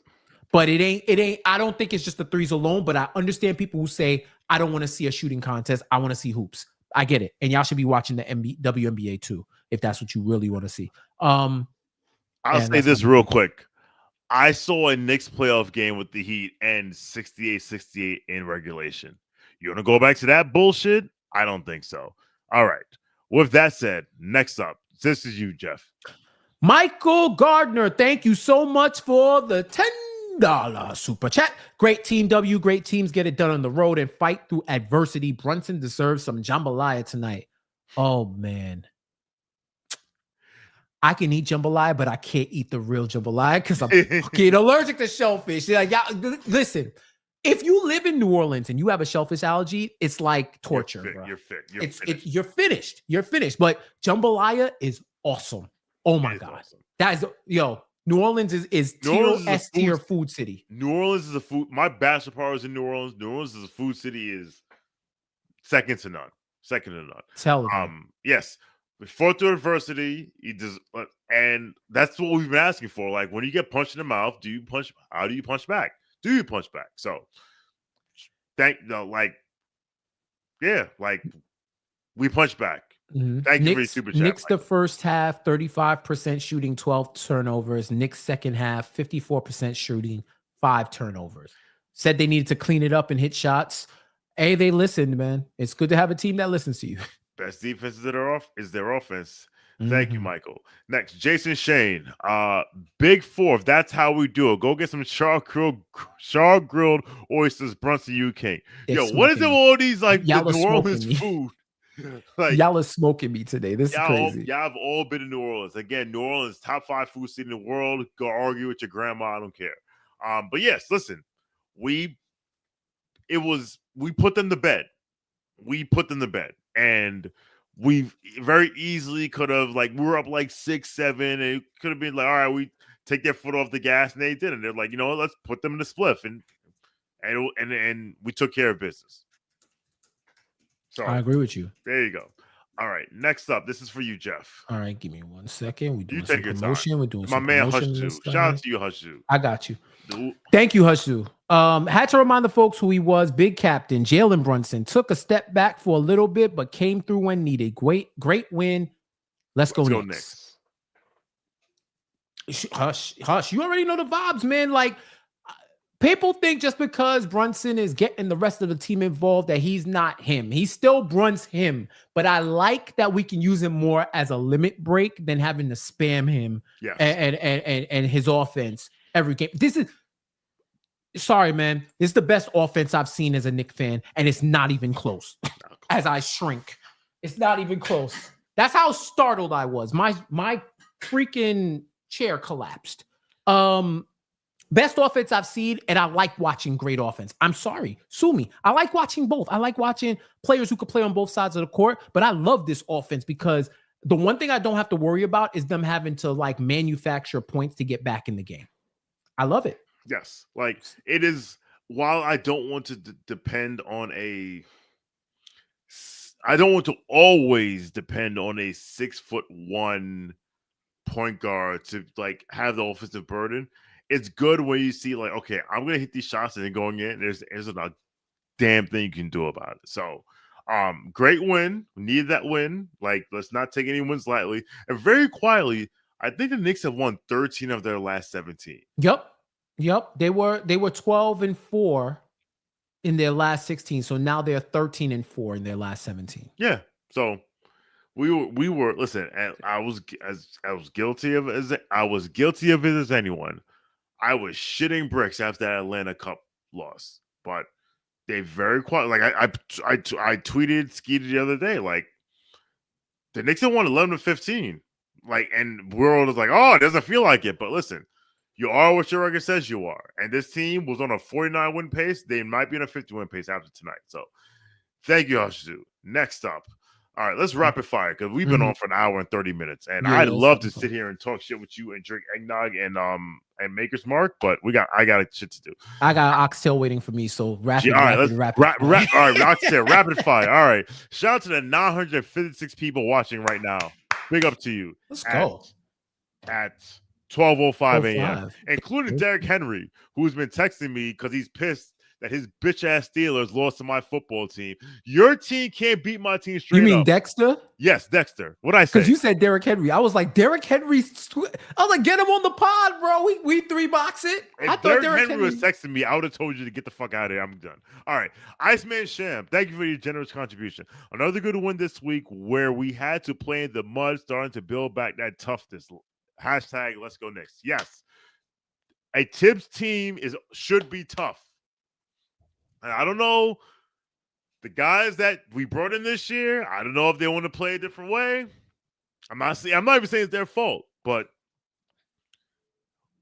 that Jonathan Macri tweet about them being a finesse team lives rent-free in my head. And it was like, all right, let's be tough. And I don't think that Mikal Bridges isn't tough. I don't think that Karl Anthony Towns isn't tough, but Like when they punch you, punch back. Like it's like what is Michael Irvin said, like nobody believes in you. What are you prepared to do about it? Facts. And they did something about it today. 100%, man. All right. Yeah, next one. Just for you, sir. That's me. Kevin Danishevsky chiming in from T Squared to say hashtag 53 win pace Mikal's T. Pardon the left. I mean, damn, bro, you have to send that in the NSFW school chat, bro. Like, what are we doing? Where I come from, we say pause, and that's because it's a double entendre. Let's make that clear. But yo, and shout out to Dex who said that you were filled with so much hate for the Steelers that you got his name wrong. I was like, yo, that was prime hate. That was really prime hate because I knew the text was gonna be fly between y'all two one way or another. Yeah. Yo, listen, I don't think anyone is going to do the marathon victory lap that Kevin Danishevsky would do if the two trades he was pining for happened and it resulted in a chip. Like, I don't think you could tell Kevin anything for the rest of his life. And he will let you know. Danishevsky, I know you was turned. I know you was turned. I seen you outside, Kevin. Yes. I know you was turned. I'm sorry I missed you out there, bro. Next time. We'll catch you. Yes, for sure. All right. Don Cappuccini, the immortal Don Cappuccini with the dub. We in the dub club right now. Salute to T Squared, down 60-47. I was like, great. Bad L and a drop in defensive rating. Instead, a good dub and probably slight drop in O rating. That's fine. Even with the craps game, the grittiness hasn't gone anywhere. Why you laugh? I really called him Derrick Henry. You called him Derrick Henry. I was like, why is Derrick Henry? Derrick Henry's a Knicks fan. I was like, well, what is going on? Like, yo, you were seething, bro. Like the Steelers Ravens is different, bro. It's very different. However you hate the Cowboys, I hate the Steelers more. I believe it. Period. Anyway, I believe it because the Steelers have actually won something in this century, so I could get why the hate is fueled even more. Yes, sir. You know what I mean? I can only have performative hate at this point for a team who hasn't won a Super Bowl since VHS was in heavy rotation. So, you know, They lied to themselves enough. It's Schadenfreude at this point for me. Yeah, exactly. I'm glad that Dom Cappuccini brought us up because now I get to do the Jonathan Macri thing and look at offensive defensive rating because that should be updated by NBA.com by now. And the Knicks are number 2 in offensive rating, 119.7, behind the Cleveland Cavaliers, who are still number 1, and above the Boston Celtics at 119.6. But what I want to call out is defensive rating. They are 13th in the league at 112.3. And I believe somebody said that in this month, they are 3rd in defensive rating. Mm-hmm. And they lied because now they're 4th. But this month, they're 4th in defensive. They're 4th in defensive rating. So, look, as I've said for the longest, when you trade for Karl-Anthony Towns, the formula to a championship is you are the best offensive team in the league, and you are slightly above average in defensive rating. And through 26 games, they are, of course, this is not working because why would it work? Through time, how many games they've played? 27. Through 28 games, they are 13th in the league in defensive rating. If they can maintain this, guess what, New York Knicks fans? You have a title contender because this is the blueprint that the Denver Nuggets followed to great success. Yeah, and they're only like a little more than a point off of top 10. Yes. And shoot, I'm a see your NBA stats real quick. They're one. Let me see what cleaning the glass is. Yes, you look at cleaning the glass. I was gonna say a lot of that includes garbage time. Yeah. So right now, the Knicks are 12th. Okay. But Well, actually, yeah, I guess it's all factoring in or whatever the case may be, depending on when the garbage time started. Because what's helping teams like Oklahoma City and Houston and even Orlando is they're just sickos. But a team like Cleveland, they're smacking teams, and then they're smacked by the time the teams clear their bench and do all of that, they're not able to score enough points to disrupt your rating. Yeah. Like they're beating them enough to where the final score will actually help your rating and not hurt your rating. So, you know, math. The great it giveth and takes us away. Yes. All right, Jay Stills. Is that? No, it's you. I think I read college. Okay. Yeah, you did. Jay Stills, thank you for your generous contribution. The defensive let's try again. The defensive effort was consistent despite sloppy offense, big improvement over the beginning of the year. Shout out to Jericho, but also intrigued to see what Mitch could do in that role. Oh, the Mitch question. Man, listen. I forget who said it earlier. Robert Cross about Sims and Cat minutes. I don't think you will see Sims and Cat minutes very often, but you will see Cat and Mitch minutes. And because that is the replication of the Minnesota Timberwolves that you want to see, like an elite rim protector playing next to this amazing big man who can shoot through and stretch the floor. But as I always say, the championship ceiling of this team exists with Cat at the 5. Yep. So if you want to win the championship, it's not Cat at the 4, it's Cat at the 5. Because guess what? The Minnesota Timberwolves, who made their second conference final in franchise history, and they were founded in 1988, said, you know what? We can't win the title by running this back. And they some will say that they did it for the money, but at the same time, they chose to trade the wrong person. But they knew they could. Listen, I think if they thought they could win the title, they would have kept the team together one more year. They went to the conference finals, though, bro. But could they win? Could they win? Listen, we all believe, we as Knicks fans said, we wanted to see the January Knicks run it back. Yep. You know what Leon Rose said? That team can't win the title. He said, I'm going to tell you something right now. We don't care. We were like, yo, Leon, you're wild. He's like, no, you'll see. But here's the thing. We kind of knew that was an underdog, scrappy. We're going to rock fight you and beat you to death. You know, I like seeing billiards over rock fighting any day. Like it's a little bit more smoother, a little bit more sophisticated. It's like water polo, bro, or like equestrian. I'd rather see that than a rock fight. And I get it. But to your point, I also understand in a stacked West, you don't know. You got to tool up every year. I just don't know if this was a dice roll. Funny enough. Knicks are Timberwolves. The Wolves. Wolves. It was the Wolves to dice roll, right? Because they were expecting at least 80% of Dante to be there. And then they were saying, okay, what is the best case?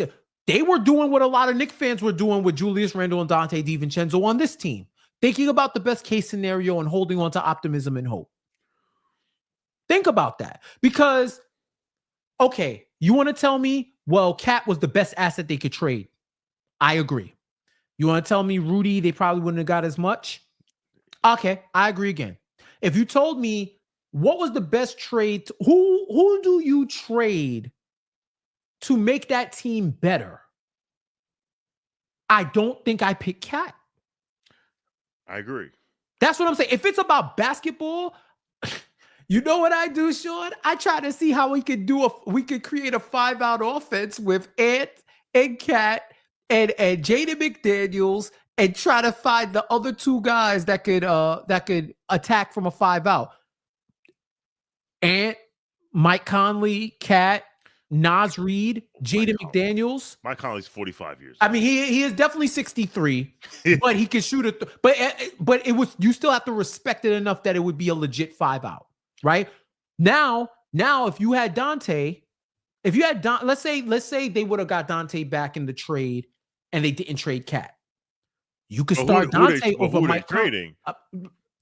It's a hypothetical. It's hypothetical. Yes. But let's say they did the trade and they didn't trade Cat. Let's say they traded Gobert. It never would have happened. But let's say they traded Gobert.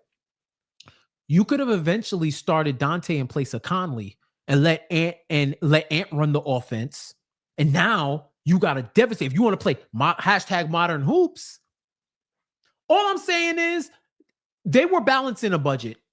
I know when somebody was firing up the QuickBooks and they were balancing the budget, and they tell themselves, we know running it back wasn't going to win us a title.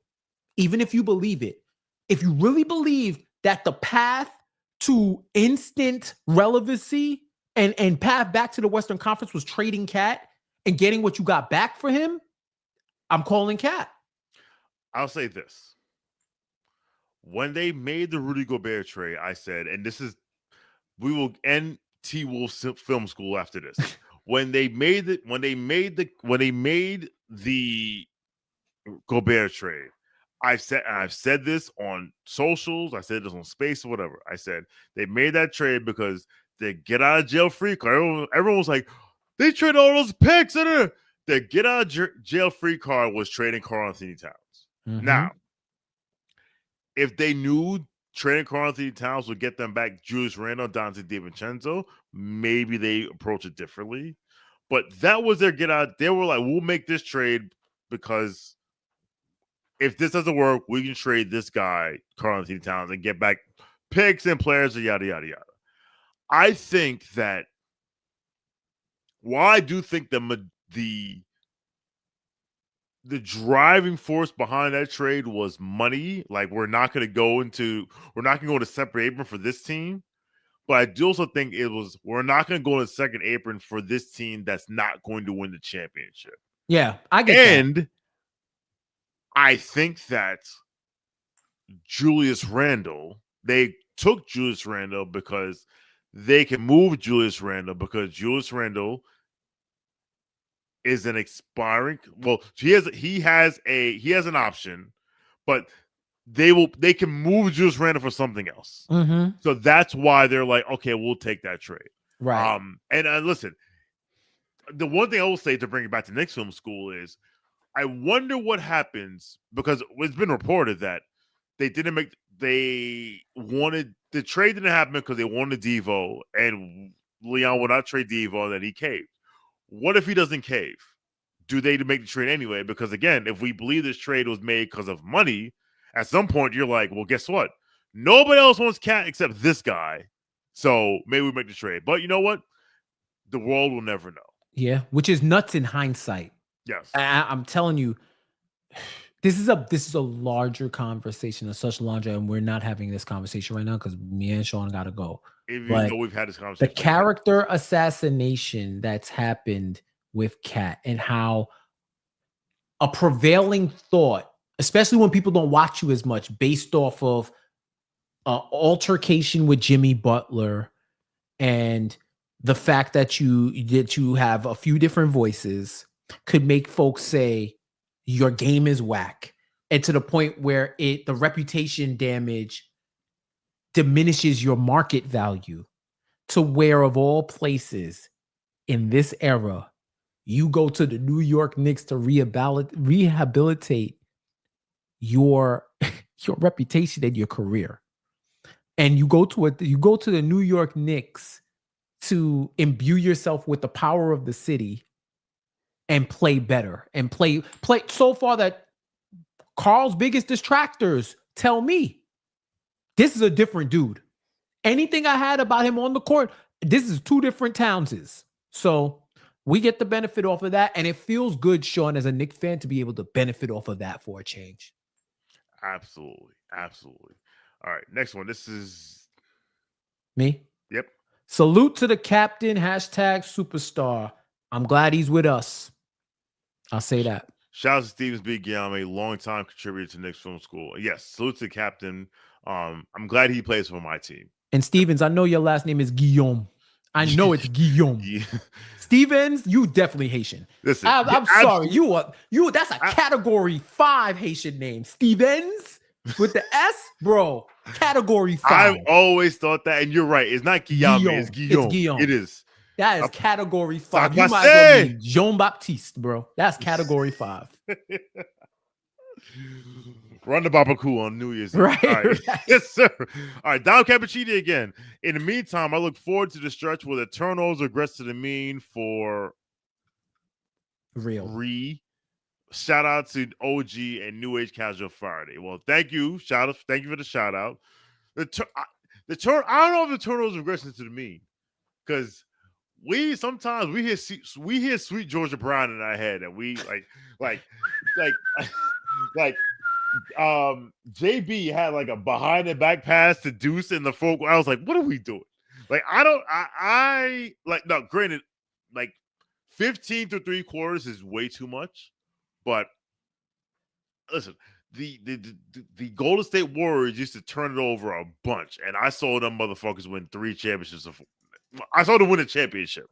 Because 2 of them championships, because they got Kevin Durant. But I saw them win a championship in 2015. I saw them win in 2022. And sometimes they get into a little too pretty. So I don't know if the turnovers regress to the mean, but the turnovers, but we'll be fine. We'll be fine. Yeah, I think and Dom, I'm sorry apologies if I'm putting words in your mouth. But I think the regress to the mean is the fact that they've had the best turnover ratio, one of the best turnover ratios in the league. And over the past few games, yeah, I feel like they will watch the Magic clip when he was like, hee. You know what he's doing on that? Like, the first quarter is like their quarter to try out the wildest stuff. It's like their heat check for assists. They started getting 30 assists a game, and they're just like, yo, we just gonna try everything. Like, I can see Cat thinking of something wild to do, and 8 times out of 10 he connects. So shout out to Dom, though. Thank you again for the generosity, man. You be lacing the chat, man. Thank you.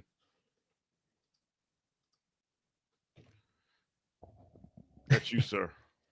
G-Bo 1, my Uzi weighs a Brun 206. Shout out. What up, frat? Shout out to you. Thank you for supporting. I love that my Uzi weighs a Brun. I love that. That's hot. That's fire. Yo, once again, man, I like this. I like Angry Brunson. I don't care if we're gonna call him Dark Brunson, Nega Brunson, IDGAF Brunson, Erica Brunson's alter ego. Erica Brunson's shout out Erica Brunson. Yeah, cleaning up the trash on socials. She be getting y'all the fuck out of here, and I support that. Shout out to the sisters who always hold their brothers down. Yes, but yeah, what is it? It's like it's Erica Brunson's trash talk translator. But this time it is like the Key and Peele skit with Angry Obama. Yes, but sir. That's Brunson. I like this version of Brunson, bro. I like it.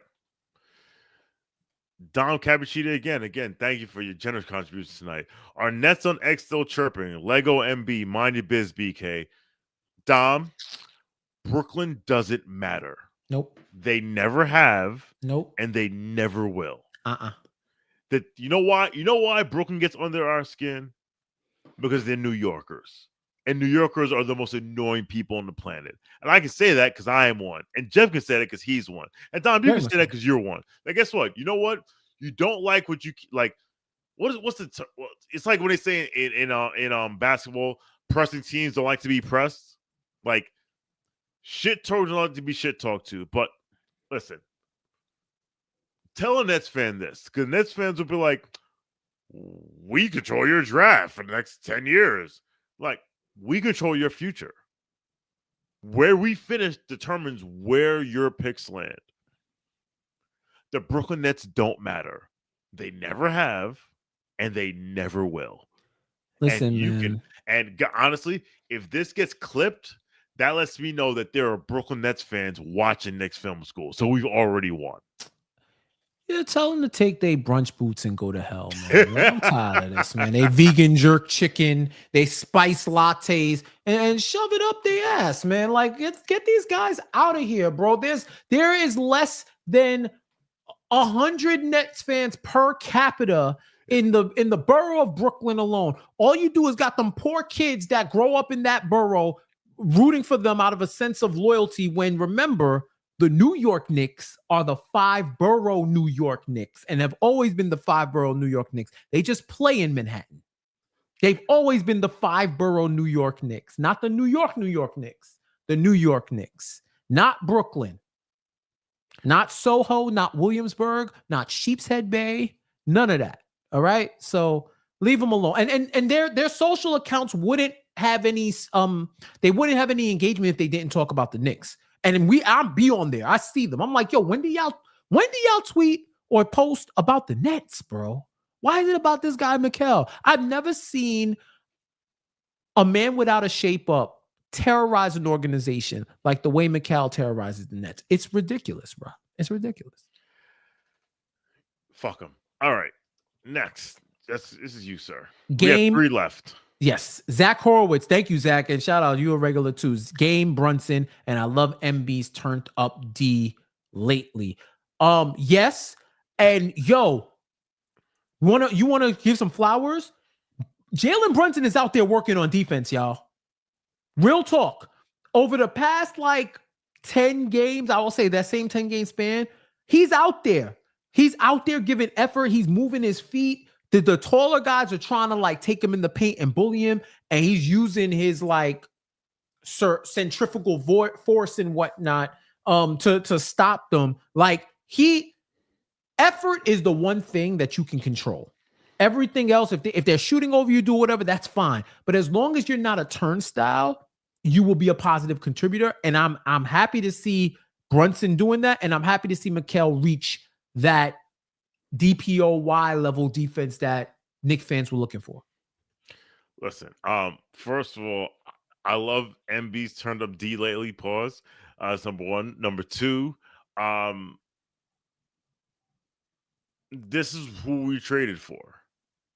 This is what we wanted, and hopefully we can maintain this level for not necessarily every single night, but for the majority of the season. Because again, if we get OG and Mikal defending like that, and we get the offense from Brunson and Cat, and we get Josh Hart doing Josh Hart things, and we get Deuce McBride off the bench doing what he does, and we get listen, when they signed Campaign, I was like, why do we sign Campaign? Thank God we signed Campaign, right? So Campaign, you good, bro. You good. All he needs is one playoff moment. And Cam, you do what you want. Yep. The man does P90. No, he does insanity before the game. He runs a 10-minute insanity program before the game. Did you see that video? No, I didn't. The New York Knicks account where they show his pregame routine where he's jumping around and sprinting right before they announced the names and stuff like that. It's nuts. Check that out. They had to speed it up. That's how much he was hopping around. Okay. Yeah, Campaign. Wow, godsend. I didn't think I would say that. Blood of the Penta. Knicks heard the allegation of playing shook ones in a road locker room now. Salute gods. Listen, one, Blood of the Penta, was good meeting you at Blarney's after, I forget which game it was. It might, was it Cup? No. You know what game it was? I forget who we played, but remember when it was Yankees Dodgers game 1. It was that fucking. Oh, you was out there. We might have. No, we were there. No, we were there. We were there. I don't know if I met him. It was the home opener. Oh yeah. I was definitely there too. So if I met you, brother, I'm sorry. No, I met him that night. But okay, copy. He was he at Blarney's? He was at Blarney's. Oh, copy. But we was too busy watching the Yankees throw up on themselves. Oh yeah. That was the game winning home run or whatever, right? That was the Freddie Freeman.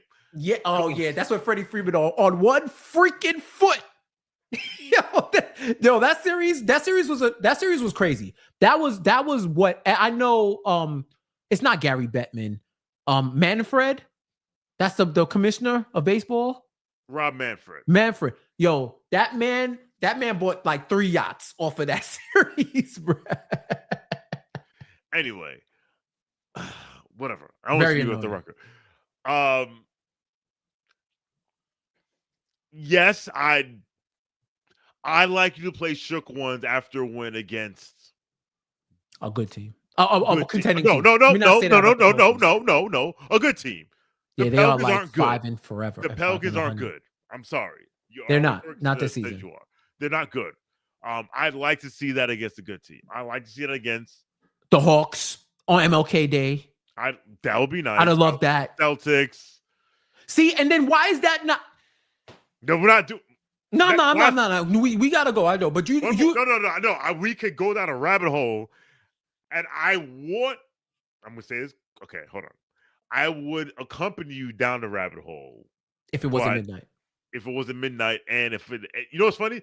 We now have 1,027 people. We now have more people. Maybe we've been talking. Maybe we should go for another hour and talk cash shit. But this is the last one for you. Andrew Claudio, GMAC, $10 freaking dollars. Thank you, sir. Salute to the captain.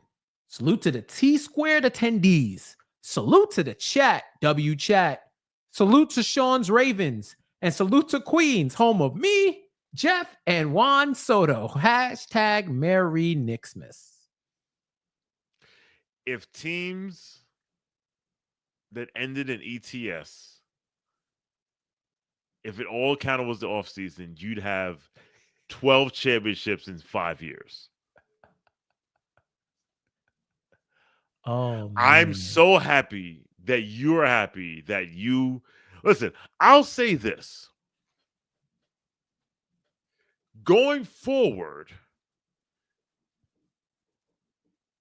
the Mets, when it comes to the premier free agent on the MLB market, the Mets should win every time because Uncle Stevie is willing to go to a place where Hal is not willing to go. Mm-hmm. However, you have to win something at this point. And you listen, here's the thing. The Mets made the NLCS, and I was happy. I don't hate the Mets. I'll never have hated the Mets. I never will hate the Mets because they're in the other league. I have to worry about Boston, Toronto, Baltimore, Tampa Bay, Cleveland, Houston, Seattle, whatever, right? I don't hate the Mets. I hate the fact that we had this dude in our building because I've loved Juan Soto since 2019. And when he became a Yankee, I was like, oh my God. But so is life. He did his job. You got to win something now. Like, you can't just go to NLCS and lose in 5 again and be like, oh, well, we made it. It's like, now the pressure is on. Now, here's what I'll say. Your success is taking a shot at you. How are you going to deal with it? Are you going to become unsuccessful? If you know, you know. You could be successful. You could be not successful, have fits, or you could be successful. You can have friends. Oh man. All right.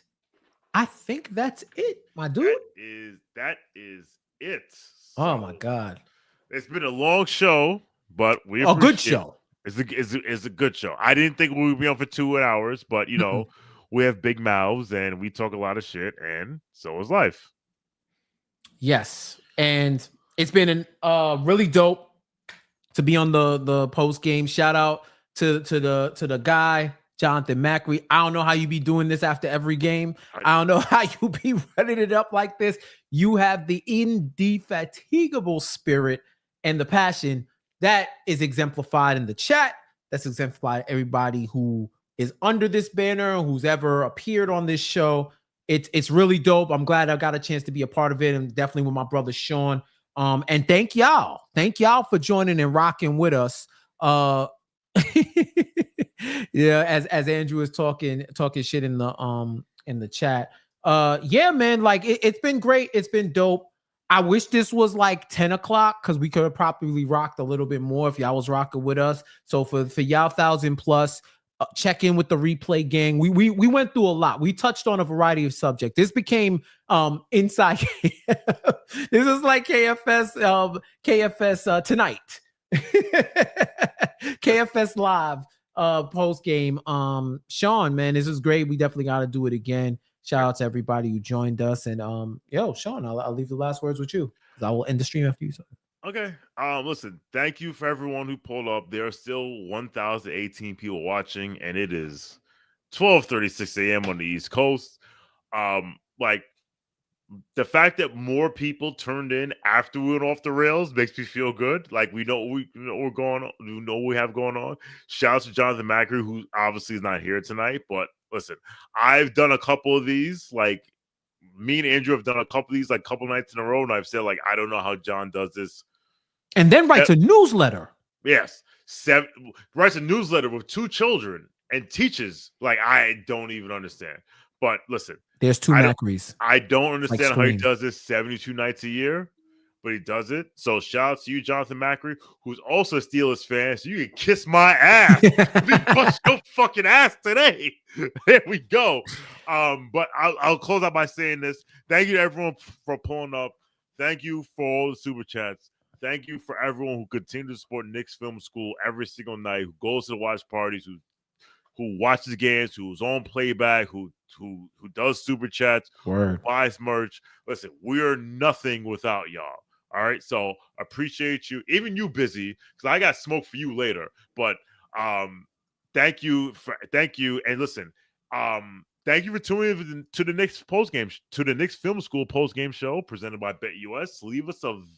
Like this video, subscribe to our channel, and leave a 5-star rating whenever you listen to this episode. And if you don't want to leave a 5-star rating, just then keep you're a it hoe. to yourself. Then you're a hoe. Fuck it, you a fucking hoe. Tell them about study hall. I know y'all got study. You do a study hall tomorrow? Right, so Kevin Danishevsky once asked me if I could do study hall at 6 p.m. tomorrow. And I'm gonna tell you that Kevin Danishevsky, I like football. And I like to watch the 4th quarters of football games. So on Sundays during football season, I started at 5, so get up by 6, so I can watch football at the end. So study hall will be at 5 p.m. Maybe 5:15 p.m. Eastern time tomorrow. Pull up. Let's talk shit. I'm here with you. I got listen. I got whatever you need. Again, the Steelers, you ain't shit.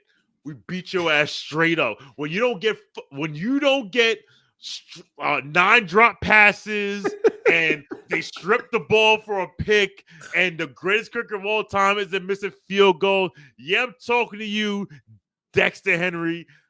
I got your name right this time. You can't beat us straight up. We dropped 31 in your ass. Let's go. Let's go, Knicks. Let's end the stream, Jeff. Hey, Lamar Jackson and Josh Allen, you look at them stats. I'm not saying. I'm just saying. I got enough MVP MVPs. Race. I got enough MVPs. I got enough. I hear that. You got a title. Yeah. That does it for us, man. We'll end the stream there. Thank you for tapping in. Until next time. Next game is Monday against the Raptors, I believe. I will be in the building. Yeah, I will be in the building. I'm a game time decision. But I don't know if I've seen Rowan in the Garden since he's returned. Rodman Rowan. Every Christmas Eve, I'm in the building. I'll be there with my every year. I'm not going to be there on Christmas. Listen, Christmas Day, them prices are grip. I'm glad we got to see Wemby the first time he came to the Garden, because I'm good off. I don't know, that man is on a mission. Wemby and CP3, that's Grinch level. That's 1,009 people against the game against the Pelicans at 12:40 at night. We are the brand massive. is brolic. The brand is brolic. My oxtail is not finished, but it's about to be finished. Yeah. Oh yeah, the oxtail. All right, go on. Go on. Talk to y'all soon. Big up.